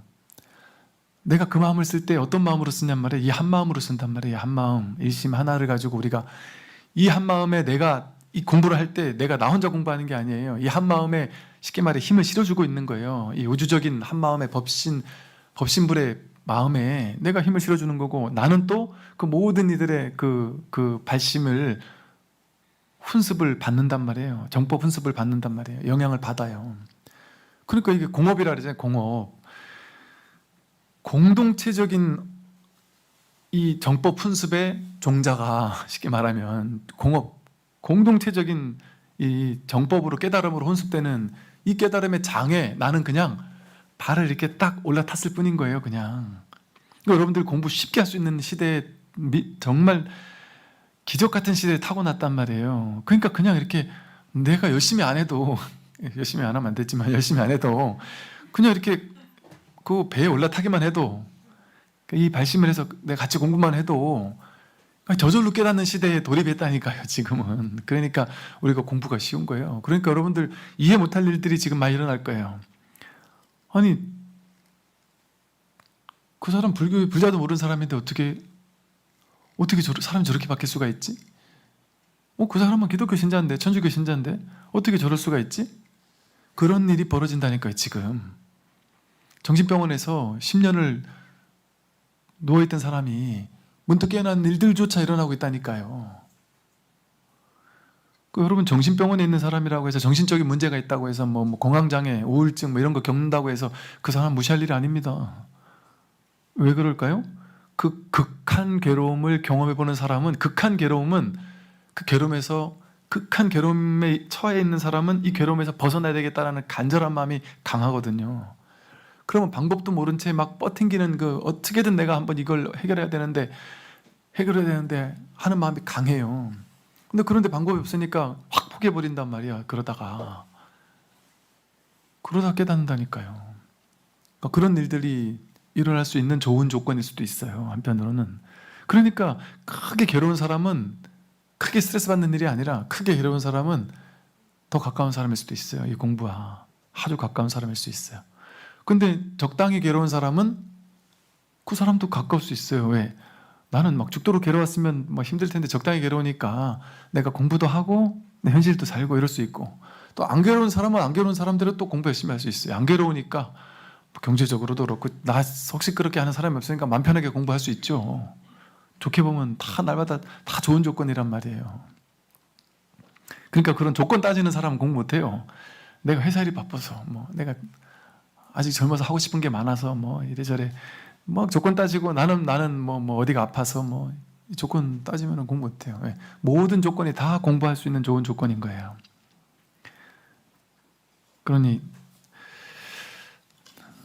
그러고 나서 그 뒤에 약산유엄이 3년 동안 이제 마조 스님을 시봉했다. 어떤 자료에서는 석두희천을 찾아가서 13년을 시봉했다 이렇게 나오거든요. 근데 여기는 이제 마조를 찾아가 3년을 시봉했는데, 하루는 마조 스님께서 물었어요. 이제 약산유엄은 3년밖에 안 지났는데 공부 견처가 많이 열렸나 봐요. 근데 제가 봤을 땐 이게 이제 중국 자료들이 정확치 않다 보니까 이 책 저 책 서로 자료가 다르다 보니까 석두였든지 마조였든지 어쨌든 한 13년을 시봉했다 이런 게 아마 얼추 맞을 수도 있을 것 같아요. 한 13년쯤 이제 시봉하니까 이제는 이렇게 된 거예요. 어떻게 됐느냐? 요새 견처가 어떠냐? 이게 보통 공부가 어떠냐? 너의 견처, 이게 견은 볼견자잖아요. 보는 곳 이런 뜻인데, 너가 이제 너의 어떤 공부의 안목이 어떠냐? 이런 걸 물어보는 거예요. 그랬더니 껍데기는 다 벗겨지고 알맹이 하나만 남았을 뿐입니다. 피부는 다 떨어져 나가고 알맹이 하나만 남았다, 이런 식의 표현을 썼어요. 이것도 이제 대반 열반경에 이런 식의 얘기가 나와요. 100년 된 나무가 그 숲에 아주 가장 오래된 나무 하나가 있었다 그래요. 근데 그 나무가 너무 오래돼 가지고 껍질이나 가지나 이런 이파리 이런 게 다 떨어지고 오직 열매만 겨우겨우 남아 있는 그런 나무가 있었다 그래요. 근데 이제 부르나 존자가, 부처님께서도 저 나무처럼 오래된 본별의 껍질, 껍데기 이런 것들은, 그러니까 비본질적인 것들은 다 떨어져 나가고 오직 일체 진실법 그 하나만 남으신 분이십니다 하고 이렇게 찬탄하는 그런 장면이 나오거든요. 이제 그런 걸 보고 얘기하는 거예요. 이것처럼, 그 나무처럼, 부처님처럼 껍데기는 이게 분별의 껍데기. 우리가 분별이 너무 오랜 세월 분별 업식에 쌓여 살다 보니까 자동 반사적으로 업이 나온단 말이죠. 그러니까 딱 자기 성품을 확인했다 할지라도 보통 10년, 20년은 그 업을 조복받는데, 또는 그 분별 업식을 이렇게 조복받는데 시간이 오래 걸린다 그러죠. 그래서 그걸 이제 소를 키우는 시간이다, 이제 이런 식의 표현을 써요.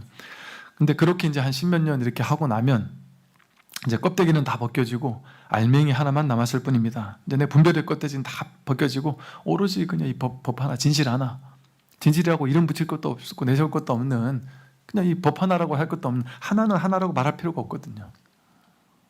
진짜 하나일 때는 하나라는 말도 필요 없단 말이에요. 그래서 이렇게 얘기를 했더니 이제 그 스님도 이제 이걸 알고 사는 삶을 보고서는 이제 눈치채고 이렇게 하셨겠죠. 그러고서는 이제 그대의 경지의 마음이 순조로워서 사지까지 아주 편안하다 할 수 있겠구나. 그렇게 되었을진데 어째서 너는 새가닥 대퇴로 아랫배를 조르고 아무데나 가서 주지살이를 하지 않느냐. 근데 이런 것 때문에 이제 우리가 그 중국 이런 것들을 볼 때는 이제 기존의 어떤 중국의 문화 내지는 어떤 경전의 기존 이런 것들을 모르면 뭔 소리지 헷갈릴 수가 있을 법해요. 이건 그렇다래요. 중국 이제 옛 고사 같은 것에 어떤 중국의 한 은사는 너무 공부해서 아는 게 많아가지고 이게 아는 게 머리로 들어가지 않고 배로 쌓인다고 생각을 했는지 아는 게 너무 많아가지고 뭐 머리에 차고 넘쳐가지고 그게 뱃속까지 아는 게 막 다 가득 찼다고 생각을 한 스승이 있었나 봐요. 그래가지고 이 뱃속에 내가 아는 게 너무 많아서 아는 게 배가 터져가지고 넘쳐날까봐 대나무로 배를 이렇게 싸고 다니는 스승이 하나 있었다 그래요. 옛날 중국에. 그러니까 이건 이제 옛날 그런 중국에서 많이 쓰던 말이래요. 근데 이 말에 담긴 속뜻은 뭐냐면 공부가 이미 이제 완성된 경지, 더 이상 공부가 이제 충분히 익어간 경지, 뭐 그런 경지를 이런 식으로 표현을 했었던 것 같아요. 그래서 즉 이 대퇴를 아랫배로 조르고 아무데나 가서 주지살이를 하지 않느냐. 즉 이제 너가 이만하면 공부가 됐으니까 어디 가서 너가 있을 만한 또 곳에 가서 그곳에서 또 주지를 살면서 제자들을 가르치고 또 이 법을 알리고 이런 이제 전법을 하도록 해라 하고 이제 얘기를 한다는 거죠. 그랬더니 이제 제가 무엇하고 감히 주지 노릇을 한다 하겠습니까? 여기서 주지는 요즘 주지는 보통 사판승이 주지고 이판승은 깨달음을 공부하는 선사, 그러니까 공부하는 스님들은 이판이라고 부르고 또 이제 행정승, 정치, 그러니까 행정하는 스님들을 사판승이라고 보통 부르잖아요. 뭐 주지, 총무, 재무, 교무, 뭐 포교, 국장, 뭐 이런 식의 이런 분들을 사판승이라 그러고 참선만 하는 스님들을 이판이라고 부르는 건 이제 나중에 우리나라에서 나중에 만들어진 것이고요. 이때만 해도 주지는 이판, 사판 이런 게 따로 없었어요. 주지는 뭐가 주지였냐면 조실이고 주지였어요. 주지는 아무나 안 시키는 거였단 말이에요. 그 주지는 깨달음의 견처가 확실한 사람을 주지로 시켰습니다. 근데 여기는 뭐 오래 수행을 하고 안 하고 전혀 상관이 없었어요. 육조가 된 것처럼 해능이 육조가 된 건요. 엊그제 들어온 20대 행자님이 갑자기 조계종 종정이 되신 거예요. 쉽게 말하면 그보다 더 큰 일인 거죠. 이 당시로 말하면. 왜냐면 들어온 지 얼마 안 된 행자가 육조가 됐으니까. 그러니까 그런 일이 가능했던 게 바로 이 선해전통이에요. 그러니까 이 불교는 이렇게 혁신적인 공부지 보수적인 그런 공부 아니에요. 옛날 뭐 이렇게 옛날 방식대로만 막 갇혀 있고 이런 게 아니에요. 이 정도 파격인 거예요. 이게 불교 정신이에요. 선의 정신이고 대승의 정신이에요. 어떤 틀과 형식도 거기 갇혀 있는 걸 용납하지 않아요. 완전 자유로운 것이죠. 그러니까 행자를 주지로 시키는 일도 벌어지고 그런단 말이죠. 그래서 그 절을 하나 만들면 제일 먼저 만드는 게 이런 스님들이 이제 나가가지고 당신 절을 하나 만들면 제일 먼저 만드는 게 이제 딱 법당을 만들어요.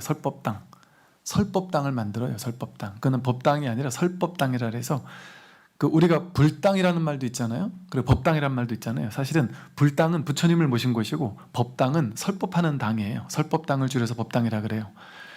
그래서 우리가 예를 들어 법당이란 말도 많이 쓰잖아요. 근데 그 법당이란 말을 어디서 썼냐면 군법당에서 법당이란 말을 많이 썼어요. 그러니까 군사차를 옛날에는 군법당이라 그랬거든요. 왜 그랬냐면 군법당에서는 부처님 모시는 건 두 번째 일이고 부처님 모시고는 주로 하는 게 우리가 부처님께 기도하고 절하고 뭐 부처님의 위실력으로 뭐 이렇게 하는 기도하는 일들을 많이 하잖아요. 근데 법당은 법을 설하는 곳이 법당이잖아요. 그러니까 장병들에게 법을 설하는 곳, 그러니까 이제 법당이라는 말을 주로 썼던 거죠. 근데 이때 선의 시대에는 항상 첫 번째 건축물을 만들면 도량을 만들면 설법당을 만들었고 그 설법당에는 아무것도 필요가 없었어요. 부처님을 모시지 않았습니다. 그냥 중간에 이렇게 법상 하나 스님이 법문하는 거예요. 주지가 들어와서 법문을 하는 거예요. 왜? 부처님을 모실 이유가 없는 게 주지가 그 당시에는 주지가 부처님과 똑같은 어떤 역할을 했던 거예요. 그러니까 주지 스님이 들어와서 법문을 하셨단 말이죠. 그때 이제 제가 뭐라고 감히 주지를 합니까? 했더니 그렇지 않다. 항상 다니기만 하고 머물지 말라는 법은 없고 항상 머물기만 하고 다니지 말라는 법도 없다. 그러니까 내가 저는 주지할 그릇이 못 됩니다. 여기 있었으니 계속 있을게요 하고 여기 계속 머물러서도 안 된다. 머물기만 하는 것도 거기에 또 갇히는 거잖아요. 그러니까 떠날 땐 떠날 수도 있는 것도 자유롭고 머무는 것도 자유롭고 그 모든 것에 자유로운 것이 진짜 자유로운 거지. 떠나는 것만이 옳다고 생각하거나 머무는 것만이 옳다고 생각하거나 그럴 필요가 없는 것이죠. 그래서 옛날 그 스님들 이 이야기에 보면은 뭐 이문자제 뭐 이런 말을 많이 써요. 그러니까 그냥 법에 맡겨가지고 자제하게 산다. 특별히 고집하는 거 없이 그 이문자제 그냥 맡기고 그냥 사는 거예요. 맡긴다는 건 뭐예요? 그래서 스승이 너도 가서 이제 주지를 해라 이러면 그 인연 따라 또 이게 인연인갑다 하고 가서 알겠습니다 하고 또 가서 주지 살고, 인연처가 생기면 또 그곳에서 법을 펴고, 인연처가 안 생기면 거기서 또 혼자 그냥 공부하면서 그냥 살고. 그러니까 뭐 완전히 맡기고 사니까 자유자재하다 이런 식의 말들이 많아요.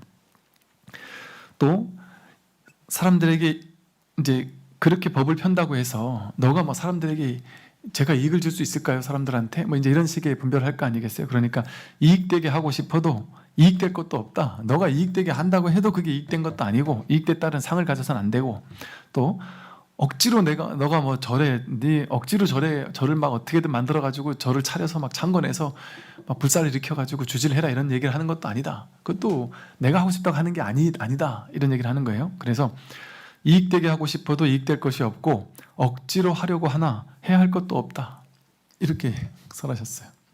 너가 절을 짓는 것도 억지로 하려고 마음낼 것 없다. 억지로 하려고 한다고 해서 해야 할 게 없어요. 우리 삶이 똑같아요. 인연 따라 자기에게 주어진 일을 열심히는 하는 거예요. 근데 열심히 할 뿐 이거 안 되면 절대 안 돼라는 생각이 어리석은 생각이에요. 억지로 하려고 해도 안 될 건 안 돼요. 그러나 최선은 다해야 돼요. 항상 최선은 다해야 돼요. 그런데 그 결과는 될 수도 있고 안 될 수도 있어요. 나에게 달린 일이 아니에요. 그는 인연 따라 그 인연이 되면 쉽게도 되는 거고 안 될 것 같으면 죽도록 해도 안 되는 거예요. 그러니까 시전 인연이 맞으면 너무 쉽게 일이 내 인생이 확 풀릴 때가 있어요. 근데 아직 시절 인연의 때가 안 된 사람은 아직 내가 그 힘든 상황 속에서 잠시 좀 있어줘야 되는 때가 있어요. 사람은 항상. 여러분 낮이 좋다고 낮만 있을 수가 없잖아요. 밤이 있어야 되거든요. 봄, 가을이 좋다고 해서 뜨거운 여름과 추운 겨울이 없으면 안 되듯이, 들숨이 있으면 날숨도 있듯이 내가 원하는 것만 추구하려고 하니까 삶이 괴로운 거예요. 간단해요. 원하는 것만 추구하려고 하는 마음만 내려놓으면 어떤 일이 벌어질까요? 원하지 않는 일도 있고 원하는 일도 있는 거예요. 그렇지 하는 거예요. 그냥 왜? 들숨도 있고 날숨도 있으니까, 봄도 있고 가을도 있고 겨울도 있으니까 그걸 그냥 내가 받아들이려고 해서 받아들인 게 아니에요. 자연스럽게 받아들여진단 말이죠. 그러니까 원하는 게 없지는 않으나 원하는 걸 얻으려고 가지려고 최선을 다하지 않는 것은 아니지만 결과에는 나는 개의치 않는다. 이런 자세가 마음 공부하는 공부인의 자세죠. 왜냐하면 결과는 내가 하는 게 아니라 나는 하나의 마음으로 씨앗을 심고 나서는 나는 하나의 씨앗일 뿐이에요. 발심이 하나의 씨앗일 뿐이거든요. 근데 씨앗을 뿌리면 무조건 나나요? 아니에요. 씨앗을 뿌렸지만 아무리 싱싱한 씨앗을 뿌려도 땅이 안 좋거나 물을 안 주거나 비가 안 오거나 와서 새가 쪼아가거나 그러면은 아무리 씨앗을 심어도 안 날 수도 있거든요. 근데 우리는 어떤 집착을 하느냐 하면 내가 돈 벌어야 돼 해놓고 내 자식은 잘 돼야 돼 이렇게 해놓고 그 기준을 딱 이 정도는 해야 돼, 이 정도는 벌어야 돼 하는 걸 해놓고 이것들 안 되면 큰일 나는 줄 알아요. 제가 다 할 수 있을 거라고 생각하는 거예요. 다 못해요. 내가 하는 게 아니기 때문에. 내가 한다고 생각하고 있을 뿐이죠. 내가 한다고 분별하고 있을 뿐이죠. 근데 내가 해서 되는 것도 있잖아요. 아니요. 내가 해서 됐다고 내가 생각했을 뿐이에요. 그건 내가 해서 된 게 아니라 그냥 될 일이니까 된 거예요. 근데 거기 내가 씨앗은 뿌린 거예요. 그러니까 이게 내가 한 것만 있는 건 아니고 또 주변 조건만 그걸 하게 가능한 것도 아니란 말이에요. 인연이 화합해야 할 수 있단 말이에요. 나는 인에 대해서는 내가 쉽게 말해서 나에게 달린 일이지만 연에 대해서까지 나에게 달린 일은 아닐 수 있단 말이죠. 그러니까 씨앗을 심지 않으면 안 되죠. 그러니까 씨앗은 심어야죠. 그러니까 여러분들이 공부도 하고 돈 벌겠다고 마음도 내고 자식 좋은 대학교 보내야지 하고 마음도 내고 할 건 다 하는 거예요. 그냥 불교 아무것도 안 하는 종교 아닙니다. 현실에서는 현실에서 할 것 최선을 다해서 다 하는 거예요. 그래서 더 열심히 사는 종교죠. 그러나 결과에 집착이 없으니까 최선은 다 하는데 되고 안 되고 나에게 달린 일이 아니니까 마음고 속편한 거죠. 애초에 집착이 없으니까 난 그냥 했을 뿐이니까. 하지만 결과는 몰라. 결과는 진짜 모르잖아요. 희한하게 되려고 하면은 너무 쉽게 되고 안 되려고 하면은 죽도록 노력해도 안 되는 게 인생이잖아요. 근데 뭘 그렇게 집착할 필요가 없죠. 마음은 내돼. 마음은 내돼. 뭐 결과는 내게 아니다 하는 마음을 가지고 살면 마음을 내지만 낸 게 아니에요. 그게 바로. 그게 응무소주 이생기심 한 거예요. 집착 없이 마음을 낸 거죠. 그러니까 마음은 다 냈는데 낸 게 아니에요. 그러니까 진짜 삶이 속편하죠. 돼도 되고 안 돼도 되고. 제일 좋은 상황은, 제일 좋은 상태는, 가장 균형이 맞아져 있는 가장 좋은 상황은 어떤 상황일까요? 이게 너무 괴로움이 없어도 안 되잖아요. 너무 괴로움이 많아도 안 되잖아요.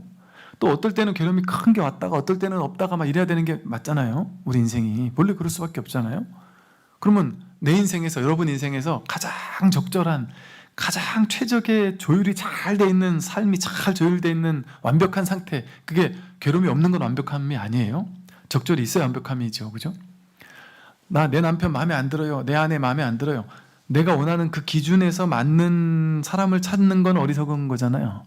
그러니까 내가 원하는 기준에 안 맞아요. 이거는 내가 어리석은 거예요. 그러니까 쉽게 말해 좀 부족한 사람이 완벽한 거예요. 그래야 나와 도와서 서로의 업장을 녹일 수 있고 서로의 공부를 해나갈 수 있는 파트너가 되니까. 그러니까 이게 적절하게 속도 썩여야 되는 거예요. 자식들이. 적당하게 남편, 아내가 마음에 안 들어야 하는 게 가장 조율이 잘 된 상황인 거예요. 완벽한 남편, 완벽한 아내를 원한다? 그거는 진짜 어리석은 욕심이죠. 그게 바로 이 세상이잖아요. 세상이라는 것은 고해바다를 함께 고해바다를 건너가기 위해서 만난 거거든요. 완벽한 사람을 굳이 인간계라는 이 어렵게 온 땅에서 완벽한 사람 만날 필요가 있어요? 도움도 안 되는데 그러면? 깨닫는데 도움이 안 될 거 아니에요, 완벽한 사람은. 근데 좀 부족한 사람을 만나면 그 덕분에 내가 화딱지도 나고 이 마음은 다스리려고 명상도 하고 하면서 공부해 나갈 수 있단 말이죠. 그래서 가장 내 인생이 가장 잘 조율된 상태가 지금입니다. 여러분의 지금, 여러분이 지금 처해 있는 이 상황, 이 현실, 어떤 상황은 마음에 안 드는 그대로, 어떤 상황은 마음에 드는 그대로 가장 최적화됐다니까요. 가장 적절하다니까요. 나는 이걸 더 갖고 싶은데요? 아니요. 지금 갖고 있는 그것이 지금으로선 적절한 겁니다. 근데 내가 그럼 나는 돈 더 벌려고 생각도 하지 말아야 되나요? 아니요. 그건 미래의 일이니까 내가 지금 난 그래도 더 벌고 싶어요. 좋단 말이에요. 최선을 다하란 말이죠. 그런데 결과는 나에게 달린 일이 아니니까 난 이미 지금 여기서 만족입니다. 그런데 조금 더 미래에는 뭐 예를 들어 뭐 자식들도 어떻게 하고 해야 되니까 미래에 돈이 더 필요할 수도 있으니까 난 더 벌겠다? 좋다는 거예요. 근데 그 벌릴지 안 벌릴지는 나에게 달린 문제가 아니다. 난 지금 여기서 완벽히 만족한다. 지금 이대로 여기서 내가 배울 게 뭔지 깨달을 게 뭔지 그걸 통해 내가 삶을 지금 이 순간 지금 이대로를 완전히 받아들여 버리면 지금 이대로가 나에게 주고자 하는 그 법신 부처님의 깨달음의 메시지를 100% 수확할 수 있단 말이에요. 매 순간 법비가 내리고 있습니다. 법의 비가 내리고 있어요. 내가 그 법의 비를 수확하지 못하는 것뿐이지 내 씨앗을 나에게 있는 이 씨앗을 막 열매를 맺어주기 위한 법비가 인연의 비들이 매 순간 쏟아지고 있어요. 어떻게 쏟아지고 있죠? 지금 이 남편으로서, 이 자식으로서, 이 말 안 듣는 이 자식으로서 내 인생의 가장 완벽한 진리가 100% 드러나고 있는 거예요. 힘든 일을 겪으면 업장 소멸할 수 있으니까 얼마나 다행스러운 일이에요. 저희 은사 스님이 그래서 그런 얘기를 했다 그랬잖아요. 이 세상은 다 날마다 좋은 날이다. 절에 가면 날마다 좋은 날 써 있잖아요. 왜 그러느냐? 은사 스님이 그랬어요. 힘들고 괴롭고 남들한테 욕먹고 열심히 했는데 돈도 못 받고 막 힘든 일이 생기면 그거는 업장이 소멸되느라 그런 거고 복을 짓느라 그런 것이다. 그게 다 우주법계에 저장돼 있다. 복으로서 다 저장돼 있다. 그러니까 힘든 일이 있을 때는 복을 짓는 일이다. 근데 좋은 일이 막 생기는 것은 복 받는 일이다. 내가 옛날에 복을 줘놨으니까 지금 받나 보지. 근데 복을 받는 거는 내가 지어놓은 복을 까먹는 거잖아요. 자꾸 마이너스가 되는 일이잖아요. 내 잔고가 자꾸 마이너스가 되잖아요. 좋은 일이 있는 거는 그래서 좀 별론 거예요. 네. 자꾸 마이너스 잔고가 떨어지니까. 근데 힘들고 괴롭고 막 힘든 일이 벌어진다. 그러면 내가 잔고가 막 쌓이는 거예요. 이제 복의 잔고도 쌓이고 업장 소멸도 막 되고 있고. 그러니까 좋은 일이죠. 그런데 이것도 방편이고 좋다 나쁘다라는 것을 탁 내려놓고 그냥 이대로가 날마다 좋은 날이구나.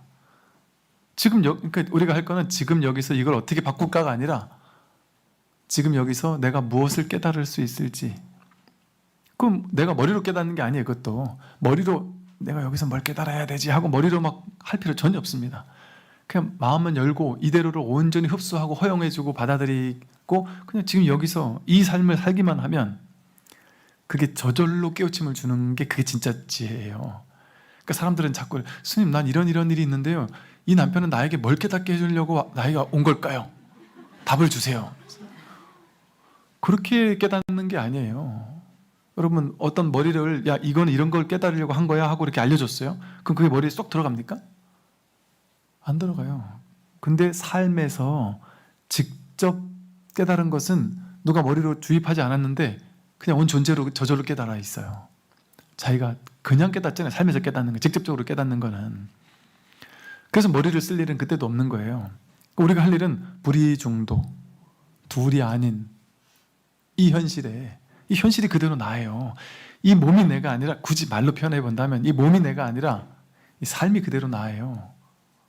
내가 만나는 사람이 그대로 나고 내가 하고 있는 이 일이 그대로 나고 하늘과 구름과 달과 태양과 이 모든 것이 내 주변에 나를 둘러싸고 있는 이 삼라만상의 전체가 그대로 나예요. 그대로 진리고.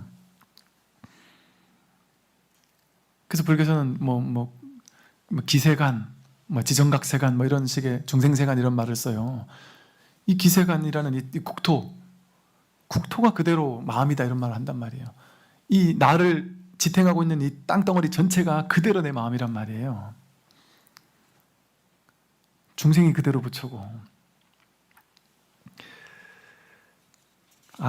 오늘 나 이거 다 할 날 했는데 다 해보죠. 네, 조금만 더 할게요. 다나 천연 스님이 두 번째 스님을 참례하러 왔을 때였다.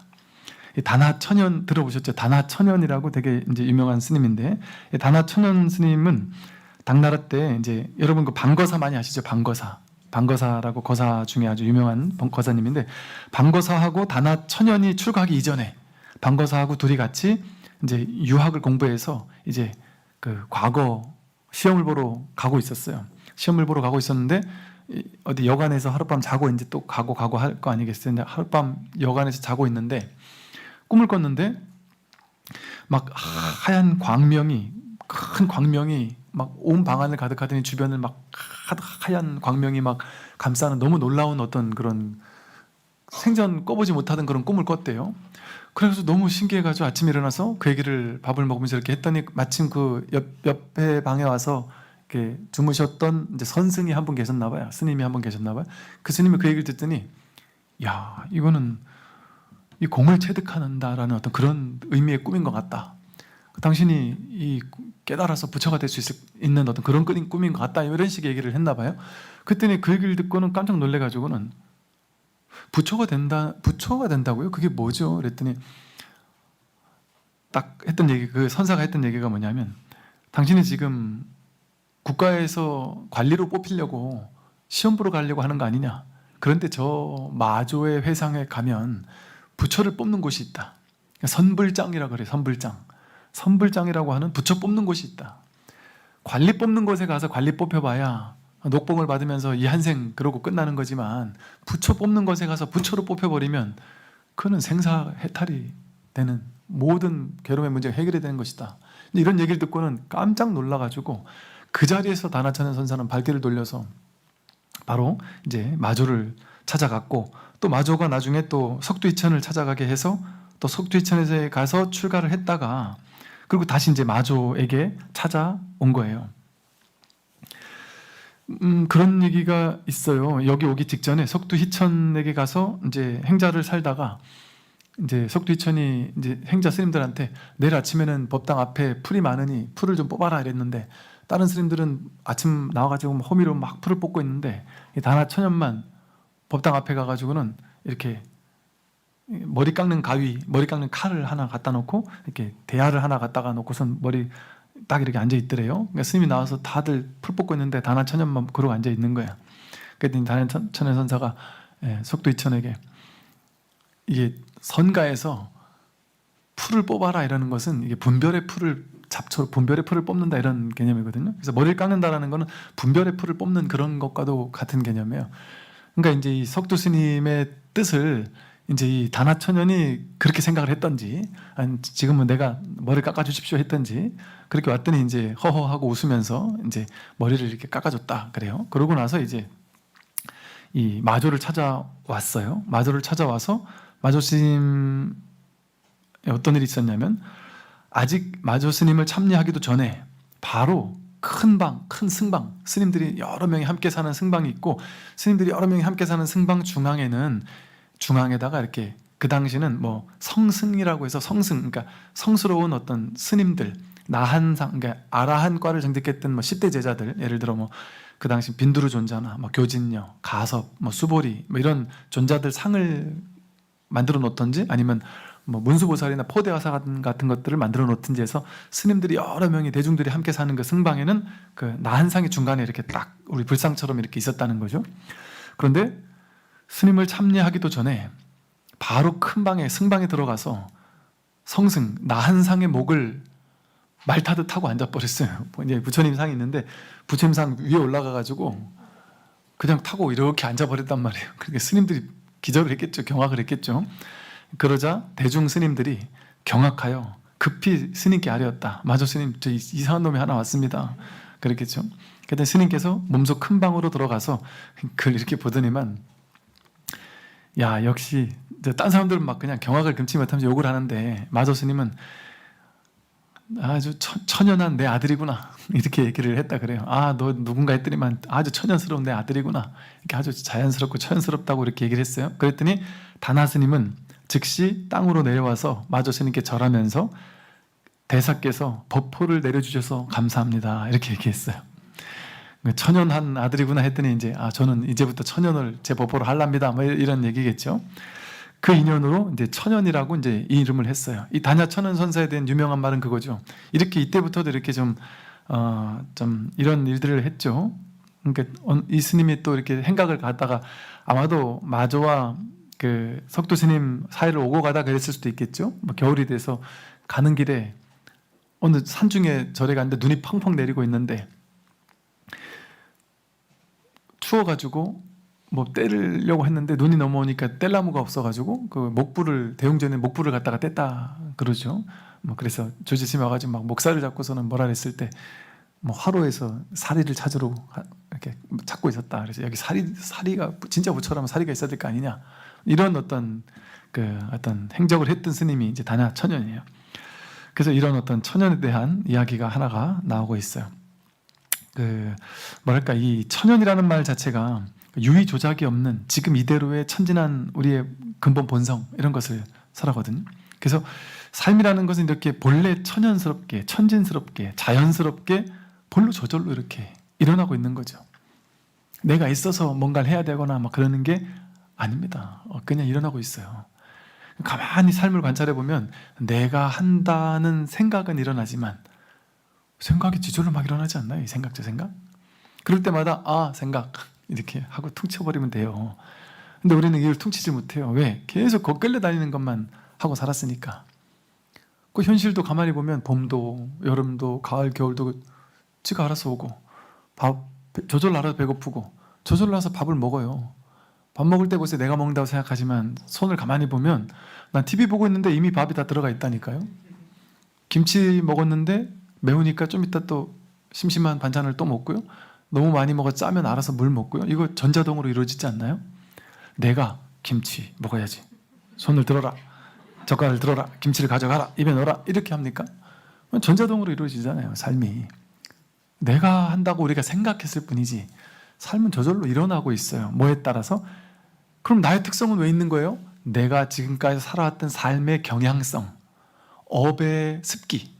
업의 습기에 따라서 착하게 살았던 사람은 어떤 상황이 오면 착한 행동으로 대응을 하는 거예요. 반응을 하는 거예요. 자기 업의 습기 따라 반응하는 거예요. 그 이제 업의 결과 업보라고 하죠. 그래서 내가 하거나 그러는 것이 아니다. 다음은 이제 담주 해량 스님에 대한 얘기인데요. 담주 해량 스님이 처음 참례하자 스님께서 물으셨다. 그대는 찾아와서 무엇을 구하느냐? 부처님의 지견을 구합니다. 부처님에게는 지견이 없다. 지견이 있으면 마구니일 뿐이다. 하고 얘기를 했어요. 방편으로 이제 지견이라는 말을 써요. 알지자에 벌견자. 바른 견해에 대한 알미 있어야 된다. 이제 이런 뭐 소리일 수도 있고, 자신이 어떤 법을 보는 안목이 있어야 된다. 이제 이런 식일 수도 있는데, 이 말뜻을 보면 지견, 아르마리, 지식 뭐 이런 뜻일 수도 있거든요. 그러면 불지견, 부처님의 지견은 뭘까요? 부처님의 지견은 지견 없는 것이 불지견이에요.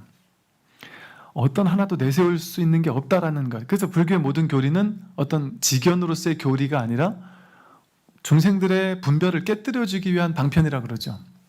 방편으로 중생들의 근기를 깨뜨려 주었다면 그 약과도 같은 거죠. 병자에게 먹이는 약과도 같은 거죠. 분별이라는 병을 가지고 있는 사람들에게 분별의 병을 깨기 위해 임시로 주는 약인 거죠. 근데 그 사람이 병에서 나았다. 나았으면 그 사람한테 약을 줄 필요가 없죠. 약을 주면 오히려 그게 독이 되죠. 약을 줄 필요가 없는 겁니다. 그러니까 그 병을 나은 사람에게는 약을 줄 필요가 없듯이 그 약이 뭐예요? 약이 바로 지견이란 말이에요. 근데 불교적인 지견을 줄 필요가 있습니까? 아프지 않은 사람에게? 그러니까 여러분들이 지금 절에 오는 목적은 뭐겠어요? 절에 안 오기 위해서 절에 오는 겁니다. 절에 와서 약 받아 먹고 나으려고 절에 오는 거잖아요. 그래서 나았다. 그럼 절에 올 필요가 있습니까? 없어요. 나았으면 그냥 갈 길 가는 거예요. 당신 공부처로 그냥 누군가에게 또 도움되는 삶을 사는 거예요. 그래서 사실은 그렇죠. 이거 요즘 제가 아는 어떤 제 아는 또 후배 스님 중에도 그러시더라고요. 사람들한테 이렇게 우리 뭐 기도를 합니다. 이제 기도 접수하실 분들은 하세요라고 말은 했어요. 말을 했는데 그 다음에 뭐라고 덧붙였냐면 저 뭐 아시다시피 이게 뭐 선을 공부하는 스님인데 기도 이거 해가지고 뭐 진짜 기도 공덕이 있거나 뭐 이래가지고 물론 제가 간절하게 진심으로 기도는 해드리긴 하겠지만 저 또한 마음으로 하는 것이고, 그러나 제가 이걸 해가지고 반드시 여러분에게 기도 공덕이 있다거나 여러분도 이 기도 공덕을 바래가지고 기도비를 낸다거나 그런 마음으로 기도비 내지 마세요. 기도 될지 안 될지 모릅니다. 그러나 여러분들이 기도 접수하는 것은 어떤 마음으로, 그러니까 기도 반드시 이루어져야 돼 하는 마음으로 하기보다는 접수를 하시되, 하려면 할 분들은 하시되, 마음에 있는 분들은 하시되, 그냥 절에서 사람들에게 돕고 법을 설하고 또 스님들이 공부하고 그러면서 살고 그러려면 나름의 이 세상을 살아야 되니까 거기도 나름 또 돈이 필요하지 않겠나. 그러니까 절 살림에 보태 쓰십시오 하는 마음으로 기도비를 내려는 사람이면 그러면 하십시오. 이것도 하나의 법봇이라는 마음으로 하려면 하시되, 내가 여기 기도했으니까 내가 기도비 10,000원 냈으니까 내가 이제 한 1억 벌겠지 뭐 이런 마음으로 이제 하시지 마십시오. 이렇게 이제 어떤 절에서 스님이 기도문에다 그런 걸 써서 붙인 스님이 계시길래 제가 아주 신선하게 느껴졌었거든요. 이제 그런 마음인 것이죠. 이처럼 우리 이 진짜 공부란 지견이 따로 없어요. 지견을 따로 붙일 게 없어요. 그러니까 부처는 지견이 있으면 그건 부처가 아니에요. 그러니까 근데 방편으로 또 지견이라고도 이름은 할 수는 있잖아요. 방편으로 연기법, 사성제, 삼법인 어쩌고 저쩌고 하면서 우리 공부했다.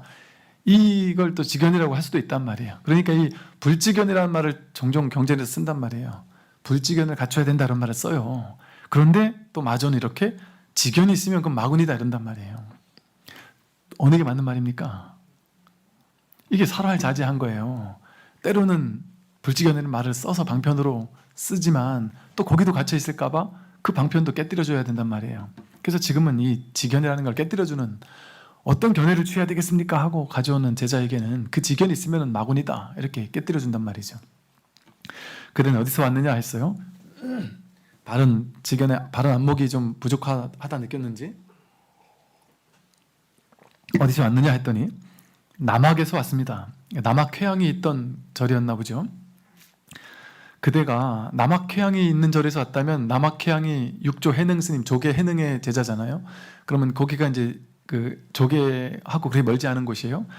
그래서 그대가 남학에서 오기는 했지만 아직 조계의 심요를 모르는구나. 육조 해능부터 남학회양에 이르는 그쪽에서 왔지만 그분들의 심요, 마음의 본질, 깊은 뜻, 요지 그런 것은 제대로 모르고 있구나. 속히 다시 그곳으로 돌아가야지 다른 데로 가서는 안 된다 하면서 다시 그곳으로 가라는 식의 이제 말을 했어요. 속히 그곳으로 되돌아가거라. 다른 곳으로 가서는 안 된다 하고 곧장 가거라 이렇게 얘기를 했단 말이에요. 이 말은 다시 그곳에 가서 그 스승에게 바르게 법을 바르게 이렇게 자꾸 왔다 갔다 해가지고 뭐 하겠느냐.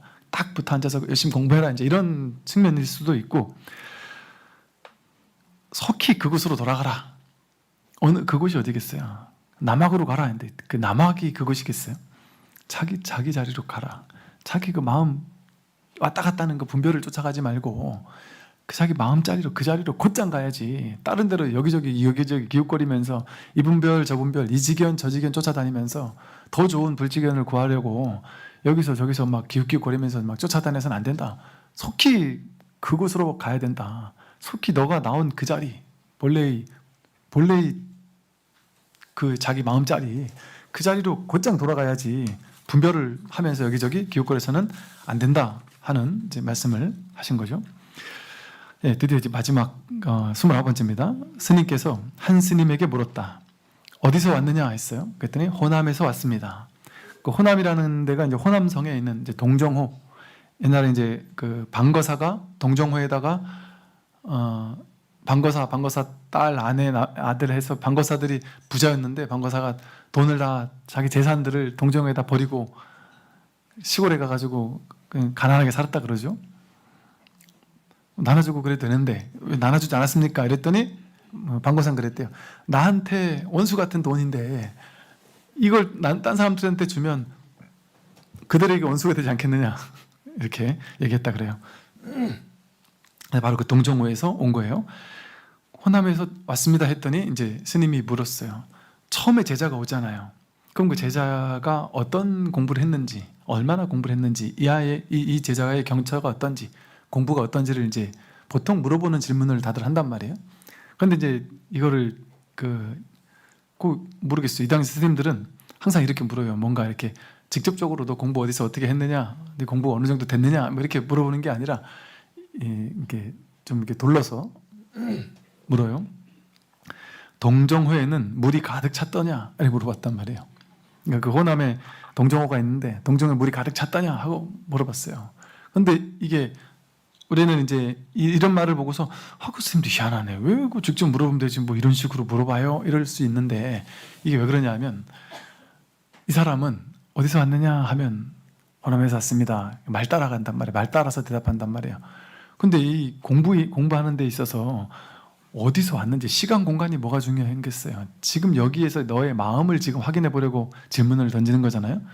그런데 말 따라가서 내 분별을 한단 말이죠. 중생들은 우리가 쓸 수 있는 건 이 말이라는 도구밖에 없으니까 말로 물어보는 거예요. 그럼 어디서 왔느냐? 그럼 뭐 어디서 왔어요? 그러나 나는 어디서 왔다 이렇게 묻는단 말이에요. 그러면 그 동정호에 물은 가득 찼다냐? 그러면 이미지가 바로 또 동정호로 쫓아가서 동정호 그림을 그리면서 거기 물이 찼나 안 찼나 그걸 생각한단 말이에요. 그러니까 항상 스승이 묻는 건 지금 여기서 자기를 묻는단 말이에요. 자기를. 그럼 넌 도대체 어디서 왔느냐? 너 어디서 원자리를 아느냐? 너가 이렇게 그 본래 자기 자리에서 와가지고 이렇게 분별 쫓아다니면서 여기저기 굴르고 다니기만 했구냐? 너가 온 그 자리가 어디냐? 물어본 건데 호남에 왔습니다. 그러니까 답을 못하니까 또 한 번 묻는단 말이에요. 동정호에 물은 가득 찼다냐? 너 마음은 원망부족하냐? 쉽게 말해 이런 걸 묻는 거겠죠.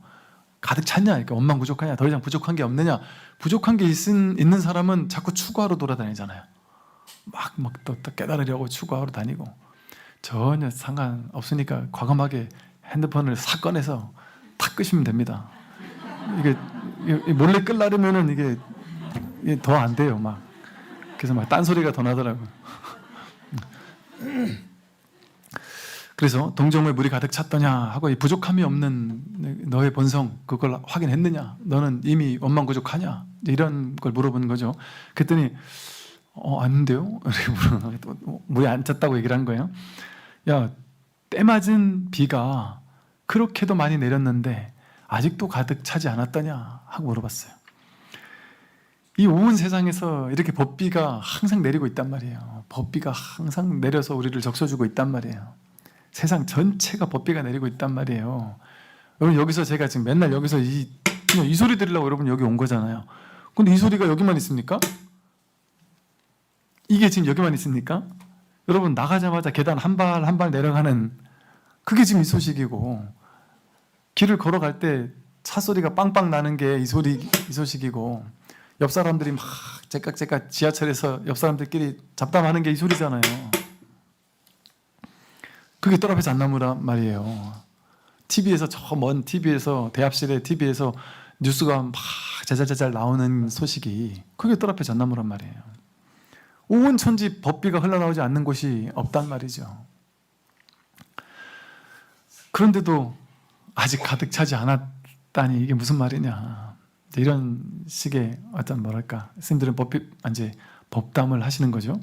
이제 이후에 나중에 이 법담을 듣고서 이제 도 스님이, 여기서는 이게 천황도 스님일 것 같은데 어떤 데서는 또 이제 도원지라는 스님이다라고 얘기도 하고요. 어쨌든 도 스님이 가득 찼다라고 이제 토를 달았고요.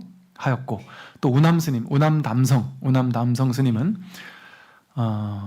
깊고 가득하다라고 이제 평을 했고, 또 이제 동산 스님, 동산 양계 화상은 어느 법엔들 모자란 적이 있었습니까? 라고 이제 하였다라고 했어요. 즉 이렇게 동정호에 물이 가득 찼더냐 물었더니, 이제 이것에 대해서 이후에 한 견처가 열린 이런 스님들은 이제 가득 찼다 뭐 이렇게 얘기할 수도 있겠죠. 또 깊고 가득하다 이렇게 얘기할 수도 있겠고, 또 어느 법엔 모자란 적이 있었느냐, 내가 뭐 깨닫기 이전에는 모자랐었고 깨달은 다음에는 더 가득 차고 막 그런 게 따로 있느냐, 이거는 모자라지 않아요. 여러분 걱정 안 해도 됩니다. 여러분의 진짜 외기 알맹이는, 열매는 모자람이 없어요. 우리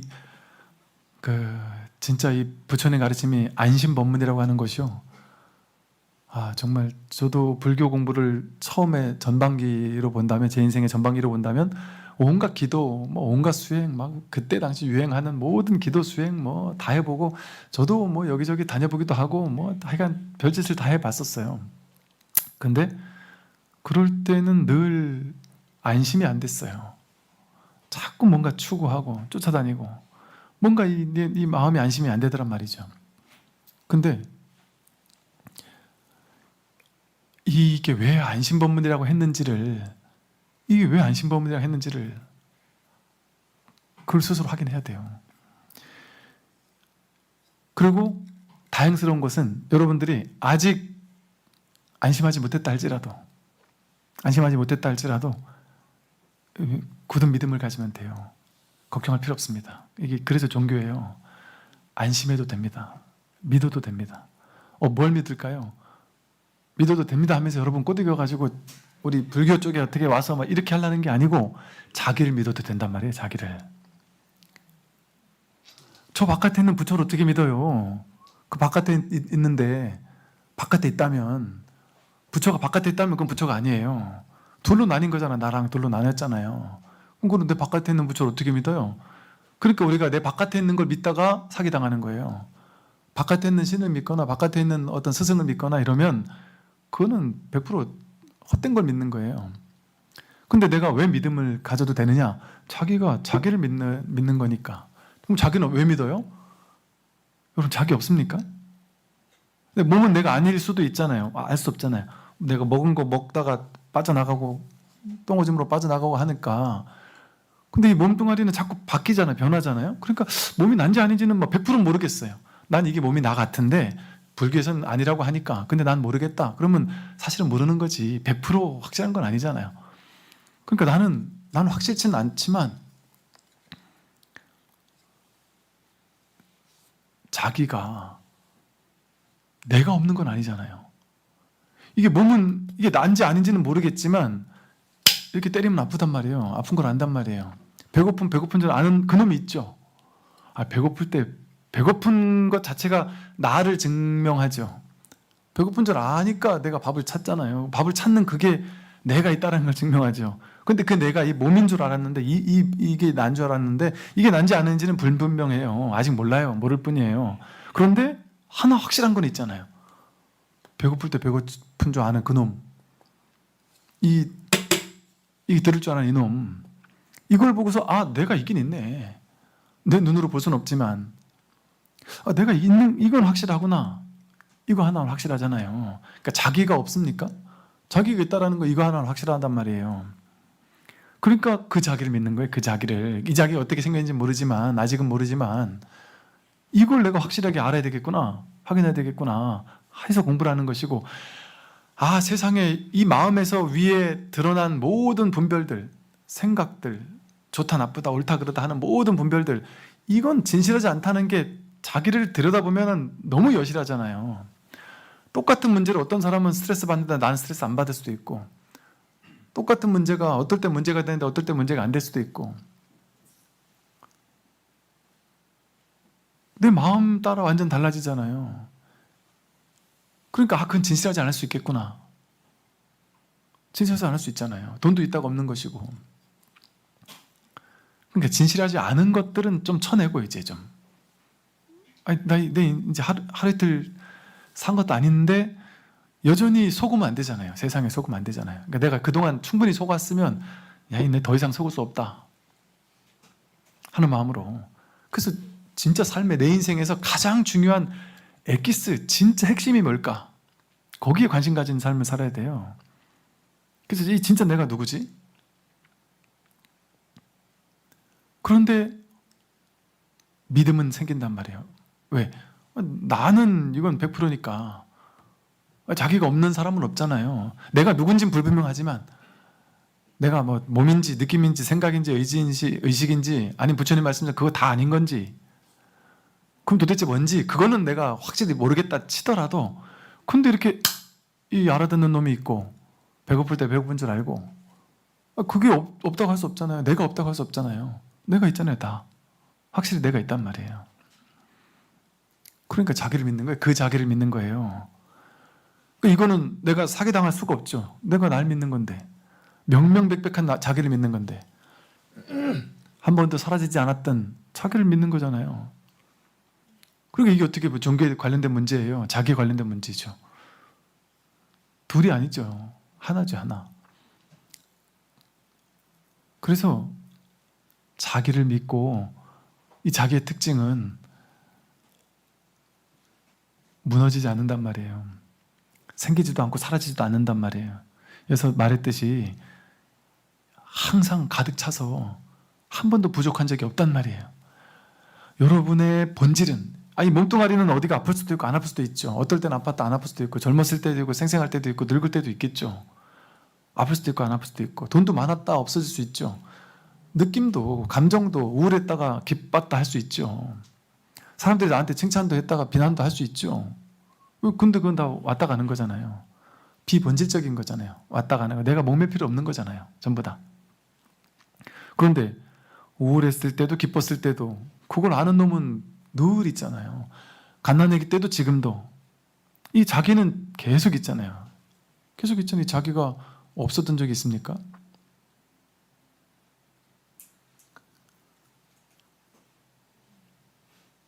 이게 진짜거든요. 이 자기가 어디까지인지 나는 모르겠지만 내가 생각하는 것처럼 이 이 피부 안쪽만 나고 바깥은 내가 아닌 건지. 그런데 내 자식을 때리면 내가 아파요? 그러고 그럼 내 자식도 난가? 알 수 없잖아요. 어디까지가 난지. 근데 또 부처님은 뭐라고 그래요? 법신이 나라래잖아요. 법신. 이 육신이 내가 아니라 법신이 나다. 온 우주 산하대지 이 전체가 다 나다라고 한단 말이에요. 그리고 실제 하늘이 우중중하면 나도 기분이 우울하기도 하고 진짜인가 싶기도 하고 모른단 말이에요. 알 수 없단 말이에요. 그런데 알 수 없다 해야지. 알 수 없는 게 확실한 거잖아요.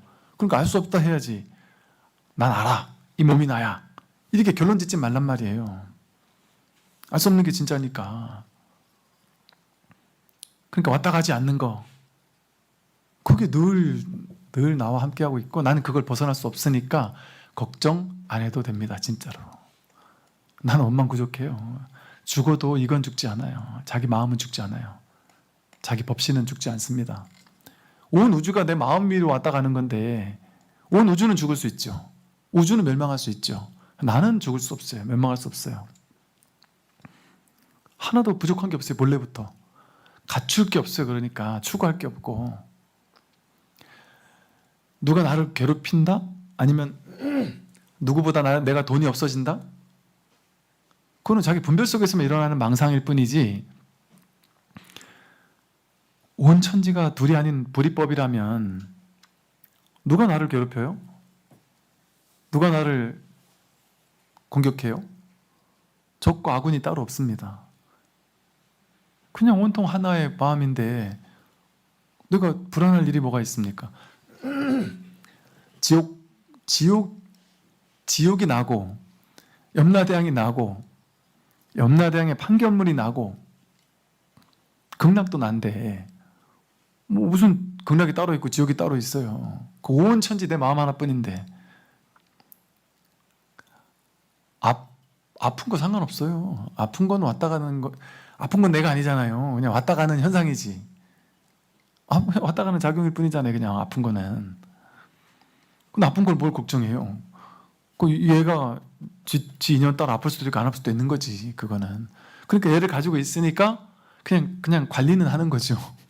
놔두면 내가 좀 불편할 것 같으니까 관리는 하죠. 저도 열심히 운동해요. 막 팔굽혀펴기도 하고 왼몸 밀키기도 하고. 그러면서 하는 거죠. 그냥 재밌잖아요. 그래서 깊은 곳에서는 여러분 진짜 안심하셔도 됩니다. 왜냐하면 여러분 자신을 그렇게까지 못 믿을 필요가 없어요. 왜 자기가 자기를 못 믿으면 되겠습니까? 진짜 자기를 믿으면 돼요. 아니 내가 나를 믿는데 뭐 사기 당할 일도 없고 뭐 아무것도 없잖아요. 그냥 내가 나를 믿는 건데 나를 믿으면 세상이 정말 아무 문제가 없어요. 아무 문제가 없습니다. 문제가 있는 그대로 아무 문제가 없습니다. 오늘 여기까지 말씀을 드리면서 이제 오늘로써 이 대장정에 금년사부터 시작돼가지고 우리 여기 대원정사까지 해서 한 그 마저 어록을 마치도록 하겠습니다. 다음 주부터는 이제 대주회 스님 어록을 또 하겠습니다. 네, 성불하십시오. 네.